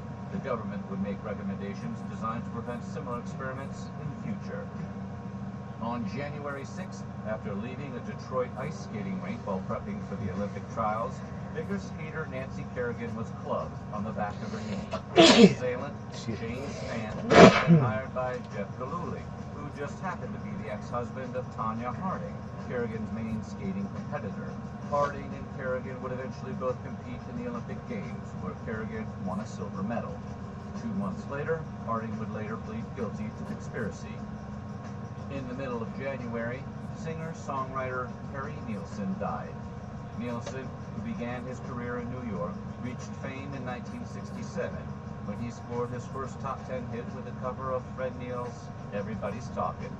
Nielsen would score 7 more top 40 hits off of 13 albums, and wrote songs for the likes of Three Dog Night and the Monkees.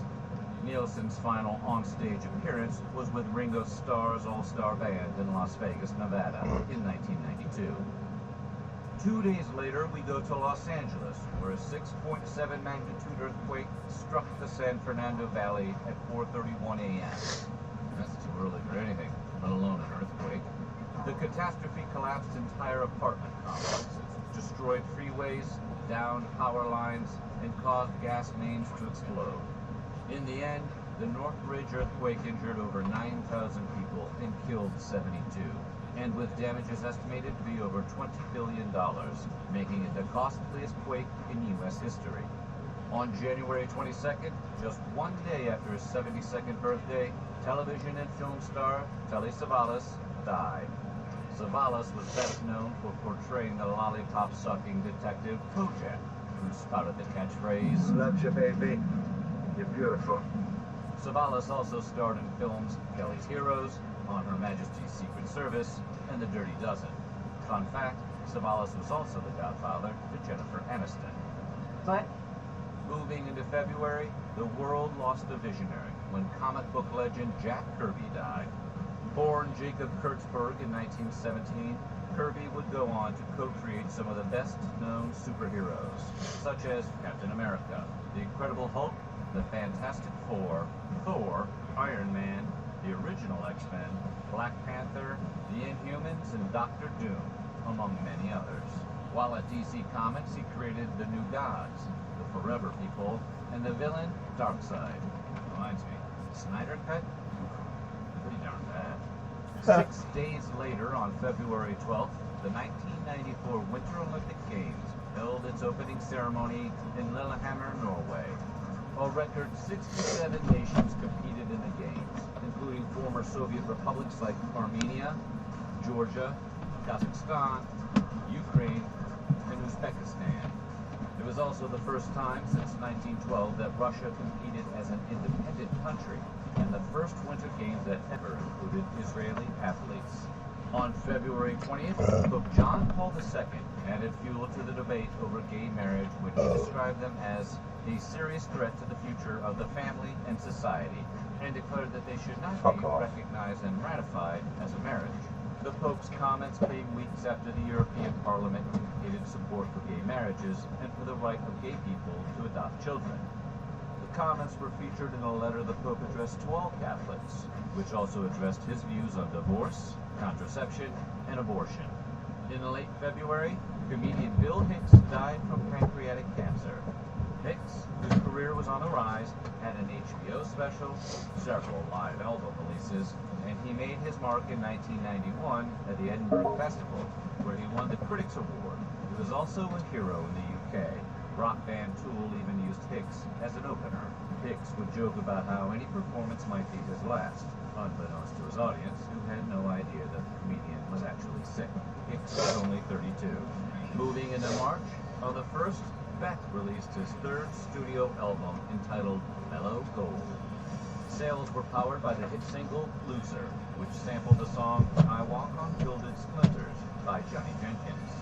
Beck himself thought the song was mediocre, but became one of the biggest hits of the year. Oh, the 90s. So quirky. 3 days later, the world lost a comedy great when actor John Candy died while he was in New Mexico filming the comedy Wagons East. Born in Canada, Candy was part of the Second City, Toronto, where he worked alongside Harold Ramis and Eugene Levy. Candy later made the jump to movies, playing supporting comic roles in films like The Blues Brothers, Stripes, and Splash, and eventually starring in Planes, Trains, and Automobiles, and Uncle Buck. On March 7th, the Supreme Court of the United States handed a major legal victory to rap group Two Live Crew and other producers of parody materials. The group had composed a song called Pretty Woman, which was intended as a parody of Roy Orbison's 1964 hit, Oh Pretty Woman, despite being denied a license by the song's copyright holder. The company later sued the rappers, but in a unanimous ruling, the Supreme Court found that a copyright holder's right to stop others from poking fun at their work is not absolute. The next day, industrial rockers 9 Inch Nails released their second studio album, The Downward Spiral. Produced by Mark Flood Ellis along with Trent Reznor, the album was much darker and heavier than the band's previous collection, Pretty Hate Machine. The album, which contains now classic songs like Hurt, Closer to God, and March of the Pigs, sold over 5 million copies worldwide and has since been certified quadruple platinum in the U.S. Heading into April, while wearing the number 45, basketball icon Michael Jordan took the unusual move by stepping into a batter's box at Hoover Met Stadium, playing for the AA minor league team, the Birmingham Barons. Jordan, who had retired from the NBA the previous year, hopped out in his first at-bat and went 0 for 3 for the game. We'll see in the coming year how Jordan's baseball career panned out. The next day, on April 5th, the music world was stunned when Nirvana frontman Kurt Cobain took his own life at his home in Seattle, Washington. The musician was discovered by an electrician who had been hired to install a home security system. Cobain, who wrote hits like Smells Like Teen Spirit, Come As You Are, and All Apologies, had been hospitalized just a month before after taking a near-fatal mix of champagne and rohypnol. Cobain's final note quoted Neil Young, saying, "It's better to burn out than to fade away." The very next day, on April 6th, when a plane carrying both Burundian President Cyprien Ntaryamira and Rwandan President Juvenal Habyarimana was shot down with surface-to-air missiles. The plane crashed into the garden of the presidential palace and then exploded. The chief suspects include a Tutsi rebel group known as the Rwandan Patriotic Front, or others who were opposed to the government negotiations with RPF. The attack precipitated one of the most violent and deadly events of the 20th century, the Rwandan genocide. Heading into the middle of April, the United States Supreme Court issued a landmark decision in the case of J.E.B. versus Alabama XREL TV. It's a catchy name. The state of Alabama sued a man for child support payments on behalf of a minor child. When selecting the jury, peremptory challenges, which allow lawyers to remove certain people from the jury pool without cause, were used to eliminate all of the male jurors, resulting in an all-female jury. The court held that peremptory challenges based solely on a prospective juror's sex were unconstitutional. 3 days later, on April 22nd, Richard M. Nixon, the 37th President of the United States, died. Nixon, the only man to ever resign the office of president, had suffered a stroke just 4 days earlier at his home in Park Ridge, New Jersey. While remembered primarily for the Watergate scandal that ended his presidency, Nixon is also famous for ending the war in Vietnam, creating the EPA, opening relations with Communist China, and being one of only 2 politicians in U.S. history to run on a national ticket 5 times. Heading into May, we go to Europe, where a rail tunnel beneath the English Channel was officially opened. The ceremony was presided over by Queen Elizabeth II and French President François Mitterrand. Fancy. Popularly known as the Channel, the construction ran from Folkestone, England to Coquelles, France, marking the first time the two nations had been physically connected since the Ice Age. Audrey put away. At 23 miles, the tunnel is the world's longest undersea tunnel and reduces travel time from England to France to a quick 35 minutes, and travel time from London to Paris to 2.5 hours. Staying in Europe, the next day on May 7th, Edvard Munch's most famous painting, The Scream, was recovered just 3 months after being stolen from an Oslo museum. The iconic piece had been pilfered earlier in the year during I think a we already break-in saw that this took one. just 50 seconds to complete. Showing a bit of humor, the thieves left a note reading, "1,000 thanks for the bad security." Yeah, I think Fast we did. forward to January of 1996. 4 men, including one who had previously been caught in connection with the theft of Munch's painting, The Vampire, would be convicted and sentenced to prison for the theft. Coming back to the States, we turned it...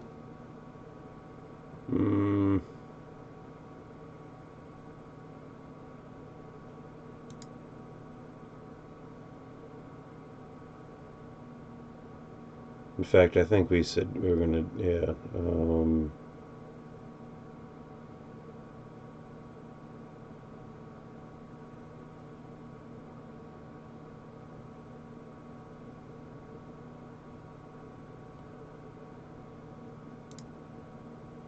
We're finishing the 90s. 1999. The end of the road for the 90s and the 20th century. The year 2000 was just around the corner. But first, the world would have to get past the dreaded Y2K. 99 would be a cliffhanger ending, with twists and turns right up to the finale, where it would be the end of the road for a famed director. A tragedy would unfold in Colorado, and there would be a hit on a king. Whoa. Get ready. Whoa. This finale is going to be a doozy. You are here for me to enlighten you. Today, we're going to talk about the news, culture, sports, and entertainment, and all that was weird in the 90s. This is Timeline.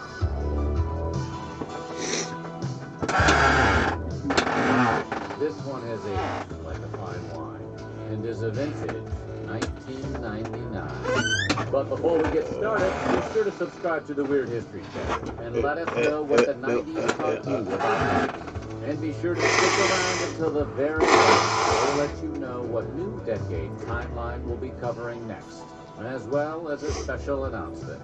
Now, are you ready to go back and party like it's 99? Is it newsworthy? Yes. This is 1999. 99 started with new money for those in the European Union when the euro came into existence. Created to promote growth, stability, and economic integration in Europe, the euro took off as an overarching currency used for exchange between countries within the Union. It quickly became the world's second largest and second most traded currency after the Yankee dollar. 2 days later, we go to New York, where Kendra Webdale was standing on the subway platform. As her N train was pulling up, she was pushed off the platform and onto the tracks from behind. Everything happened so fast, Webdale didn't even have a chance to scream. Andrew Goldstein calmly leaned against the wall behind him, waiting for the NYPD. Goldstein, who was mentally ill, later pled insanity to second-degree murder and was convicted of all charges. Webdale's family played a significant role in getting a New York law passed giving judges the power to send people who meet certain standards to receive psychiatric treatment. Since then, 47 states have adopted Kendra's Law. Vietnam vet, WWF wrestler, and man who ain't got time to bleed, Jesse the Body Ventura was sworn in as Minnesota's 38th governor on January 4th. Running as a member of the Reform Party, Ventura warned the old guard that an independent group of young Americans were knocking on the door and demanding change. 3 days later, President Bill Clinton's impeachment trial began with 2 charges. The first one being Paula Jones for harassment. Jones alleged Clinton, then the governor of Arkansas, got an Arkansas State Police trooper to have Jones meet Clinton in his hotel room, where he exposed himself to her. The second charge was perjury and obstruction of justice. A little over a month later, Clinton was acquitted, as the Senate did not achieve the necessary 2/3 vote for impeachment. For the first charge, he was cleared with a vote 45 to convict, 55 to acquit, and on the second, 50 voted to convict and 50 to acquit. After the hearing, Clinton apologized and said he was profoundly sorry for the burden he imposed on the American people. Take your hat off. Excuse me? It's my hat. I'll wear it where I want.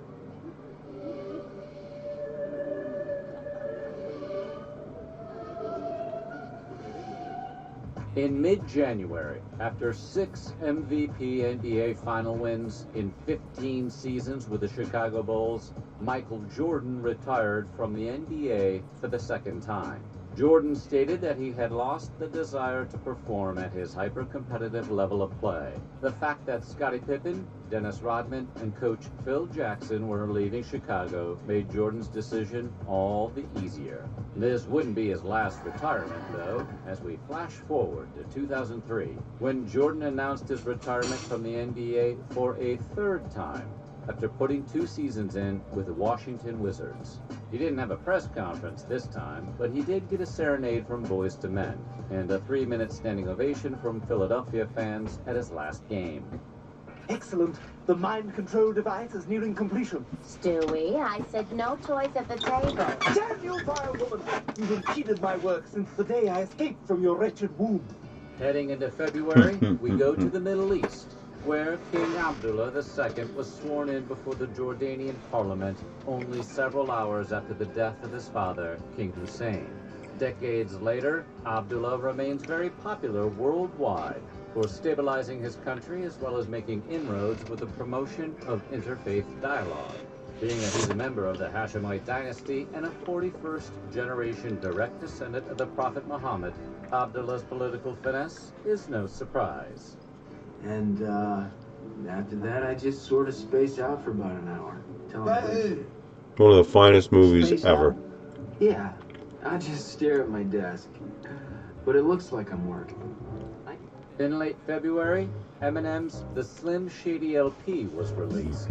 Eminem won twice at the Grammy Awards for Best Rap Album and Best Rap Solo Performance for My Name Is. The song is also notable because Eminem's mother, Deborah Nelson, sued him in a This was in 1999. Do y'all feel old yet? because of his lyrics, I just found out my mom does more dope than I do. Nelson did not get millions. Instead, she was awarded $25,000 for her 2-year-long trial. And after legal fees, she was left with $1,600.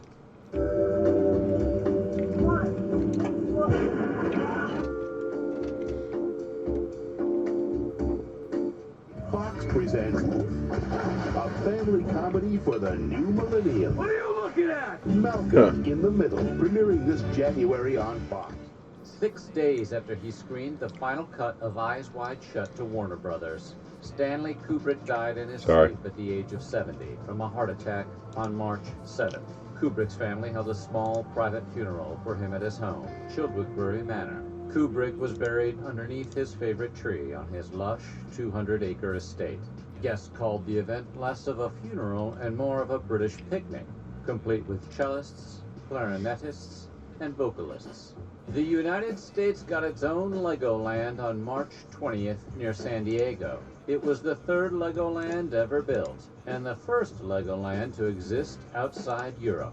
The first Legoland opened in Denmark in 1968, followed much later by a second location in England in 1996. While no death-defying roller coasters, Legoland became one more stop on a California West Coast road trip.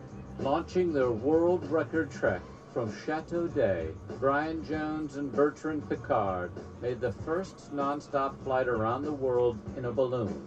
The pair landed in Egypt after floating for 19 days, 21 hours, and 55 minutes, having traveled a distance of 25,361 miles. That's crazy. 7 new world records, including distance, duration, and altitude. We know what you're wondering. How did they go to the bathroom? The 10 by 17-foot gondola had a pressure-operated toilet, along with a single bunk, a kitchen, and a cockpit with GPS navigation. Ricky Martin made the transition from former boy bander to a full-blown crossover pop megastar on March 23rd, when he released his English language he used to belong to Menudo, La right? Vida Loca. When the former Menudo members Live in La Vida Loca dropped, everyone and their great-grandparents knew who Ricky Martin was. 2 weeks later, Martin found himself at #1 on the Billboard 100. Seriously? You couldn't turn on anything without hearing that song. I can't get it out of my head. Still.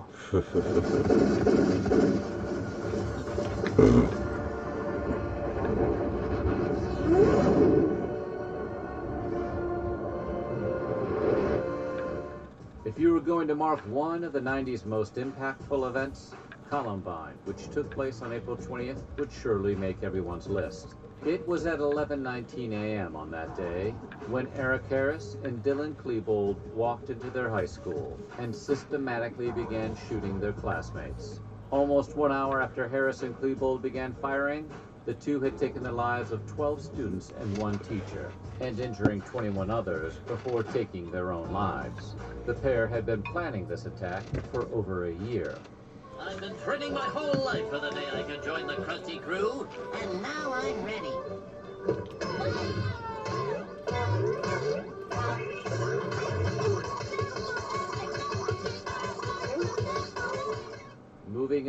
day, the highest wind speeds ever measured globally were recorded when a powerful F5 tornado destroyed southern Oklahoma City and its surrounding suburbs. Beginning at 6:23 p.m., the tornado ripped through 38 miles of Oklahoma, annihilating homes, apartments, businesses, buildings, and churches, while taking the lives of 36 people and causing over $1 billion in damage.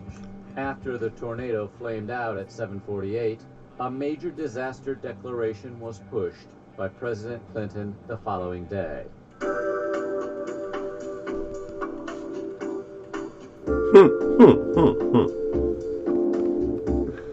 I hate to be a worrywart, but we're just not going to take any chances around here. I mean, we could be without power, without resources. The experts are split on the effects it could have. Watch your step. It could be bedlam, so we're stocking up.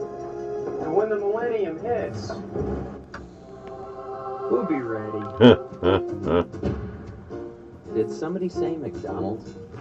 2 days later, a Michigan jury found the Jenny Jones Show liable in the death of Scott Bernard Older, the man who confessed his crush on his friend Jonathan Schmitz on an episode of the show. Did you think Donna has a crush on you? No, we're good friends. Well, guess what? It's Scott that has the crush on you. You lied, didn't you?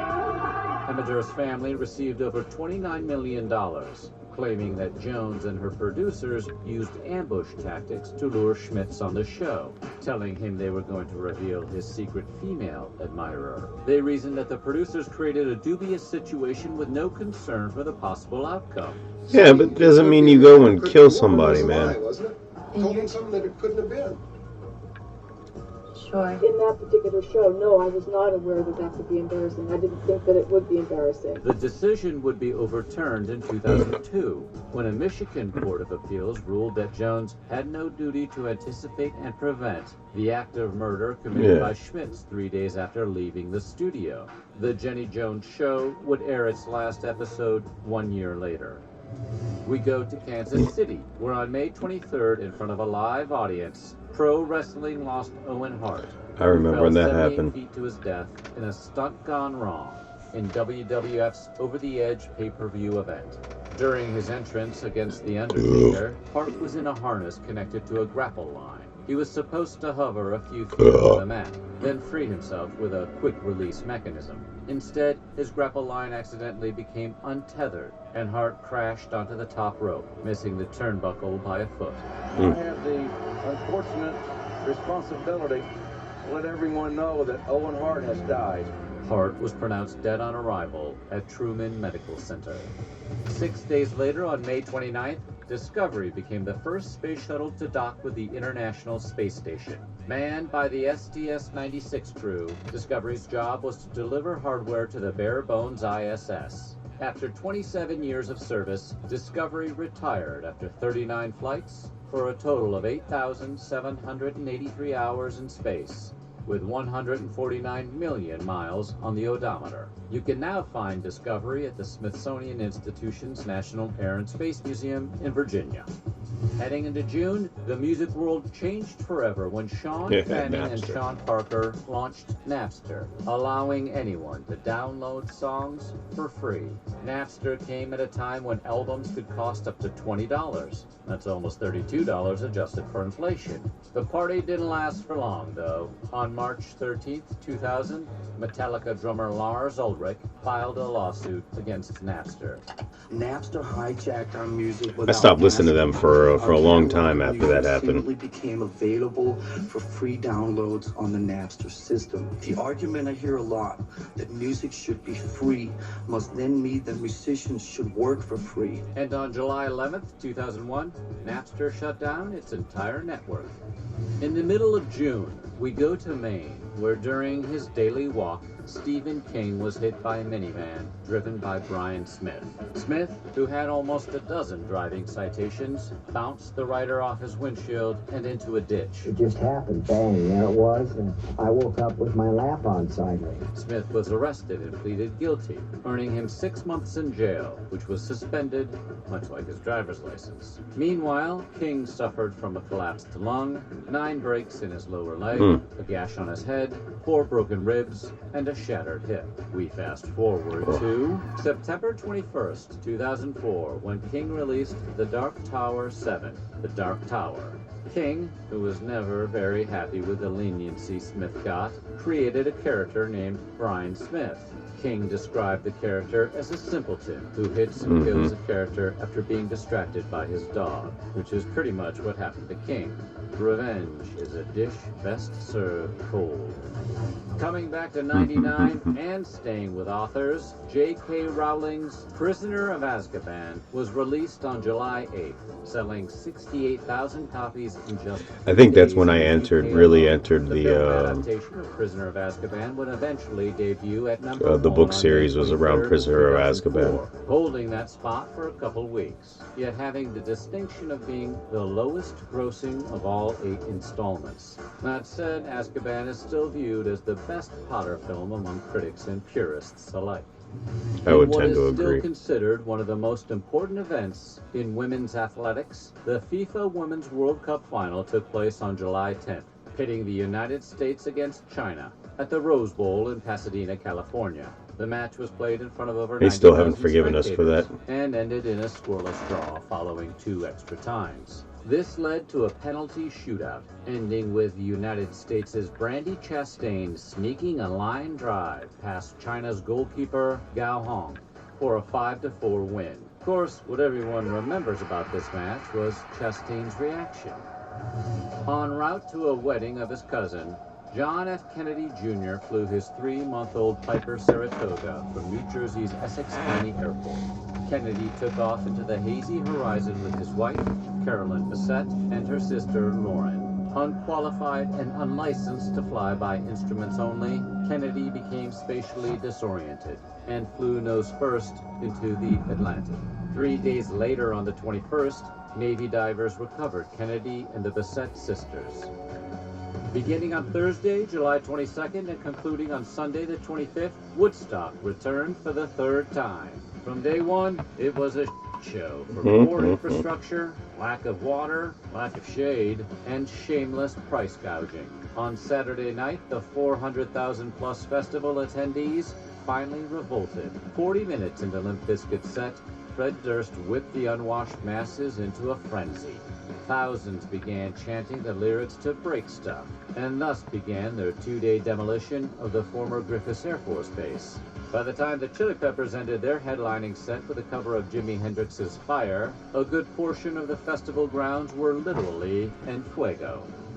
After 22 days, 20 stages, and 2,405 miles, American cyclist Lance Armstrong won the 82nd Tour de France on July 25th, billed by organizers as the Tour of Renewal, after a series of doping scandals in the pro cycling world that occurred during and after the 1998 Tour de France. This was Armstrong's 8th Tour de France win. Flash forward to January 2013, when Armstrong admitted to Oprah Winfrey that he did indeed use performance-enhancing drugs. This came a year after the investigation of the United States Anti-Doping Agency that not only did Armstrong use performance enhancers, but he was also the ringleader of the most sophisticated, professionalized, and successful doping program that sport had ever seen. Do you think you've gotten what you deserve? I deserve to be punished. I'm not sure that I deserve a death penalty. Armstrong received a lifetime ban, and he was stripped of all wins from August 1998 onward. Sticking with sports, in late July, pro skateboarder Tony Hawk landed the first ever 900 degree at the 1999 X Games in San Francisco. Thank you, this is the best day of my life. The trick also won him first place in the skateboard division for best vert ramp trick. Hawk's record held for a while until 2012, when 12-year-old Tom Schaar landed the first ever 1080. Are you 1080? Oh my God. I just want to apologize to Mike's mom and Josh's mom and my mom. I'm scared to close my eyes. I see dead people. How often do you see them? All the time. On August 7th, The West Nile virus landed in the United States when several cases of meningoencephalitis, a condition connected to muscle weakness, was discovered among 2 patients at Flushing Hospital Medical Center. These initial cases quickly spread across Queens, then the rest of America, with the unproven belief that the virus entered in an infected bird or mosquito. Those who suffered with extreme cases of the virus experienced sudden paralysis in their arms and legs, as well as disorientation and high fevers. 2 days later, after firing his cabinet, Russian President Boris Yeltsin fired his prime minister and gave the role to a political noob, Vladimir Putin. This was the 4th time Yeltsin completely cleaned house in 17 months. Stepashin had been prime minister for only 3 months before this latest round of pink slips. That said, Yeltsin was a big fan of the Putin, predicting the former KGB officer had a big future in Russia. We're going to be hearing a lot more about Putin when we get to the 2010s. Ooh, that chest.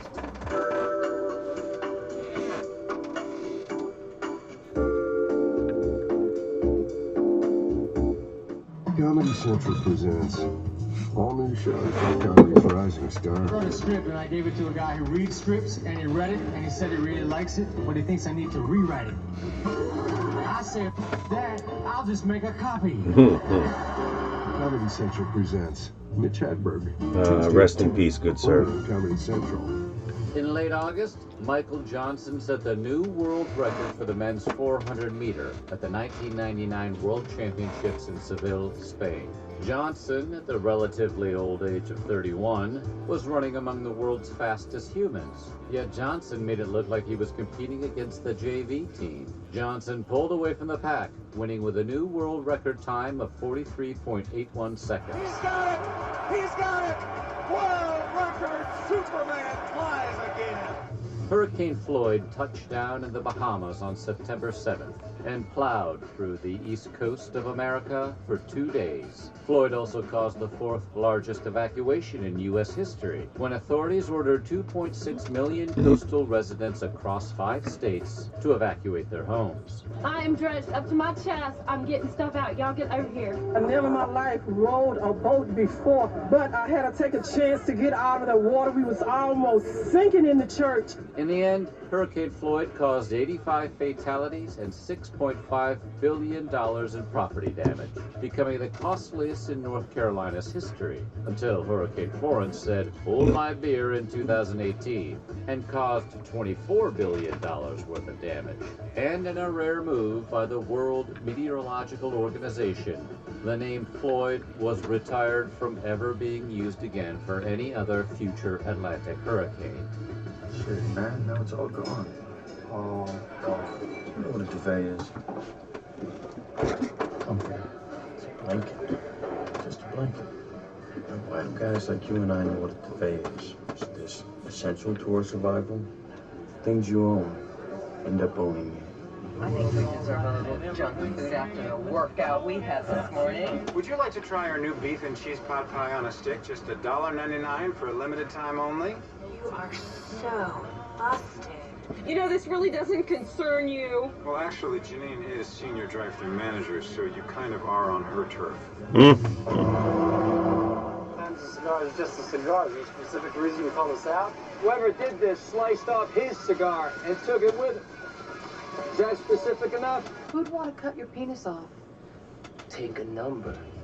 A little more than 2 months after the apocalyptic Woodstock 99 flamed out in a blaze of shame, the Coachella Valley Music and Arts Festival kicked off its inaugural weekender on October 9th. Coachella was the complete opposite of Woodstock. Instead of catering to mediocre top 40 rap rock fans, Coachella organizers featured heavier artists like Beck, Morrissey, Tool, Pavement, and A Perfect Circle, which turned out to be their second live performance. The United Nations Population Fund decided on October 12th as the Day of 6 billion, the approximate day that the world's population hit the 6 billion people on Earth mark. The organization designated the birth of Adnan Mevik, the first son of Fatima Halek and Jasminko Mevik, in Sarajevo, as lucky number 6 billion, born 2 minutes after midnight. Birth today of the 6 billionth person on the planet, a beautiful baby boy in a city returning to life, should light a path of tolerance and understanding for all people. Outside research shows that the 6 billionth person was born approximately a few months earlier on June 18th or 19th. Nice try, Adnan. You were just a pawn in the UN's master plan.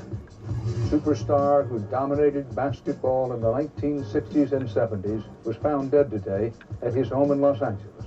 Chamberlain was 63. Wilt the Stilt first dominated the game as a teen at Overbrook School in Philadelphia and at the University of Kansas. Then as a pro, where he went on to win 2 NBA Finals, 4 league MVPs, played in 13 All-Star games, and he's still the only NBA player to score 100 points in 1 game. After basketball, Chamberlain played Bombada in Conan the Destroyer. Yet Chamberlain will be most remembered for his autobiography, in which he stated he had sex with over 20,000 different women. Chamberlain came to this number by making notation in his day calendar every time he got it on. You slept with 20,000 women. It's the kind of thing that you say, and then people bring it up later. It's not just me. Have you seen, there's a clock in Times Square. I didn't think that, On the same day as Chamberlain's death, we go to Pakistan, where General Pervez Musharraf seized control of the country in a non-violent coup d'etat. This came after weeks of tensions bubbling up between Pakistan's civilian leadership and its armed forces. These armed forces immediately spread out across the country to seize control of airports, state broadcasting networks, and communication facilities. In a brief address to all of Pakistan not long after the initial takeover, Musharraf said that his armed forces had stepped in to save the country from an economic and political crisis. I shall not allow the people to be taken back to the era of sham democracy, but to a true one. Staying in the region, we go to Pakistan's neighbor, India, where in late October, the Orissa cyclone, the most intense recorded tropical cyclone in the North Indian Ocean, landed. We knew that it was a national calamity when the first reports came. The dimensions of the tragedy that will unfold here cannot be imagined. Although the Orissa cyclone's damage was seen most in India, Myanmar and Bangladesh suffered some of the runoff. On November 21st, Elian Gonzalez, along with his mother and 12 others, left Cuba in a small boat on a 90-mile trek to Florida. Midway into the journey, a storm hit, filling the boat with water and killing the engine. Gonzalez was put into an inner tube. When he woke up, the storm was gone, and all but him and 2 others were alive. Fishermen found Gonzalez 3 miles off the coast of Fort Lauderdale. Eventually, Gonzalez was handed over to his uncle, Lazaro. Fidel Castro stepped in, and after speaking with Elian's biological father in Cuba, said he wanted Elian back in Cuba where he belonged, setting up one very ugly custody battle. In 2000, in a pre-dawn raid, over 130 U.S. federal agents showed up at the Miami home where Gonzalez was staying with relatives. They were heavily armed in response to threats of violence from the family members that housed Elian. They broke Elian's bed. He was saying, "Que pasa? Que pasa? Que pasa? What's going on?" I just held his head like this. My God, America, what did you do to this boy? After a confrontational standoff, U.S. officials seized Elian, who was later returned to Cuba and his father. In late November, 40,000 street protesters gathered outside the Washington State Convention and Trade Center. They were protesting issues such as workers' rights, sustainable economies, and environmental and social issues, vandalizing downtown Seattle businesses in the process. The mayor of Seattle declared a civil emergency later that day. Moving into December, during a record release party at the Kit Kat Club in Manhattan for Q-Tip's highly anticipated solo debut, Amplified, Jay-Z stabbed record producer Lance Un Rivera. Jay's 4th album, Volume 3, Life and Times of S. Carter, was scheduled to be released that month. But he was angry when he discovered bootleggers had uploaded copies to Napster. Jay-Z believed Rivera did it. Rivera was stabbed in the stomach and shoulder, and although he pleaded guilty to third-degree assault, Jay-Z has maintained his innocence. On the last day of the year, Boris Yeltsin gave his televised resignation speech, praising Russia and his administration for all of its advances in cultural, political, and economic freedoms. Yeltsin also apologized to the people of Russia. He wasn't the most well-liked man in the country, though, with approval ratings at a Siberian frigid rate of only 2%. Russians were very happy leaving 1999.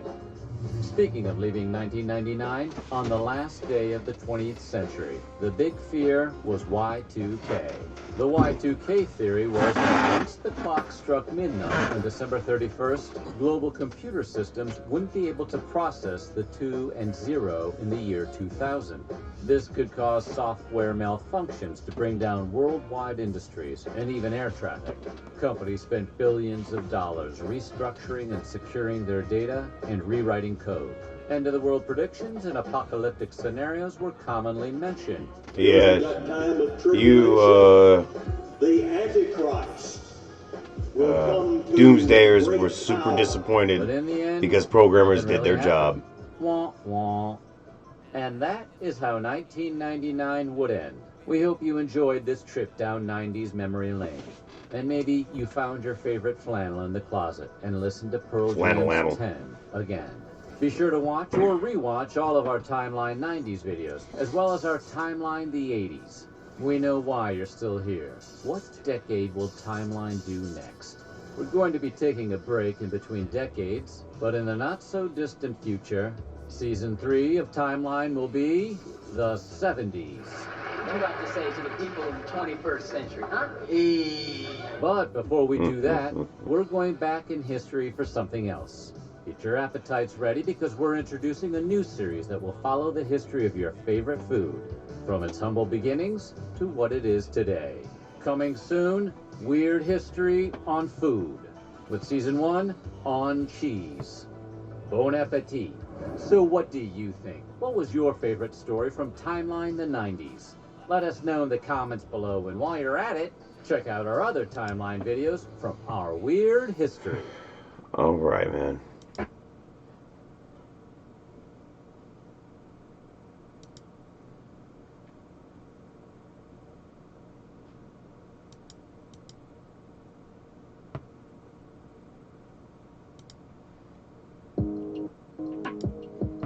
All right. That's it for my broadcast day. Got to get some sleep. Thank you very much for joining me. Stay happy, stay healthy, stay productive, but most importantly, stay happy. Self-care is important. Yeah. Be safe, and I'll see you in the next one, guys. Peace out.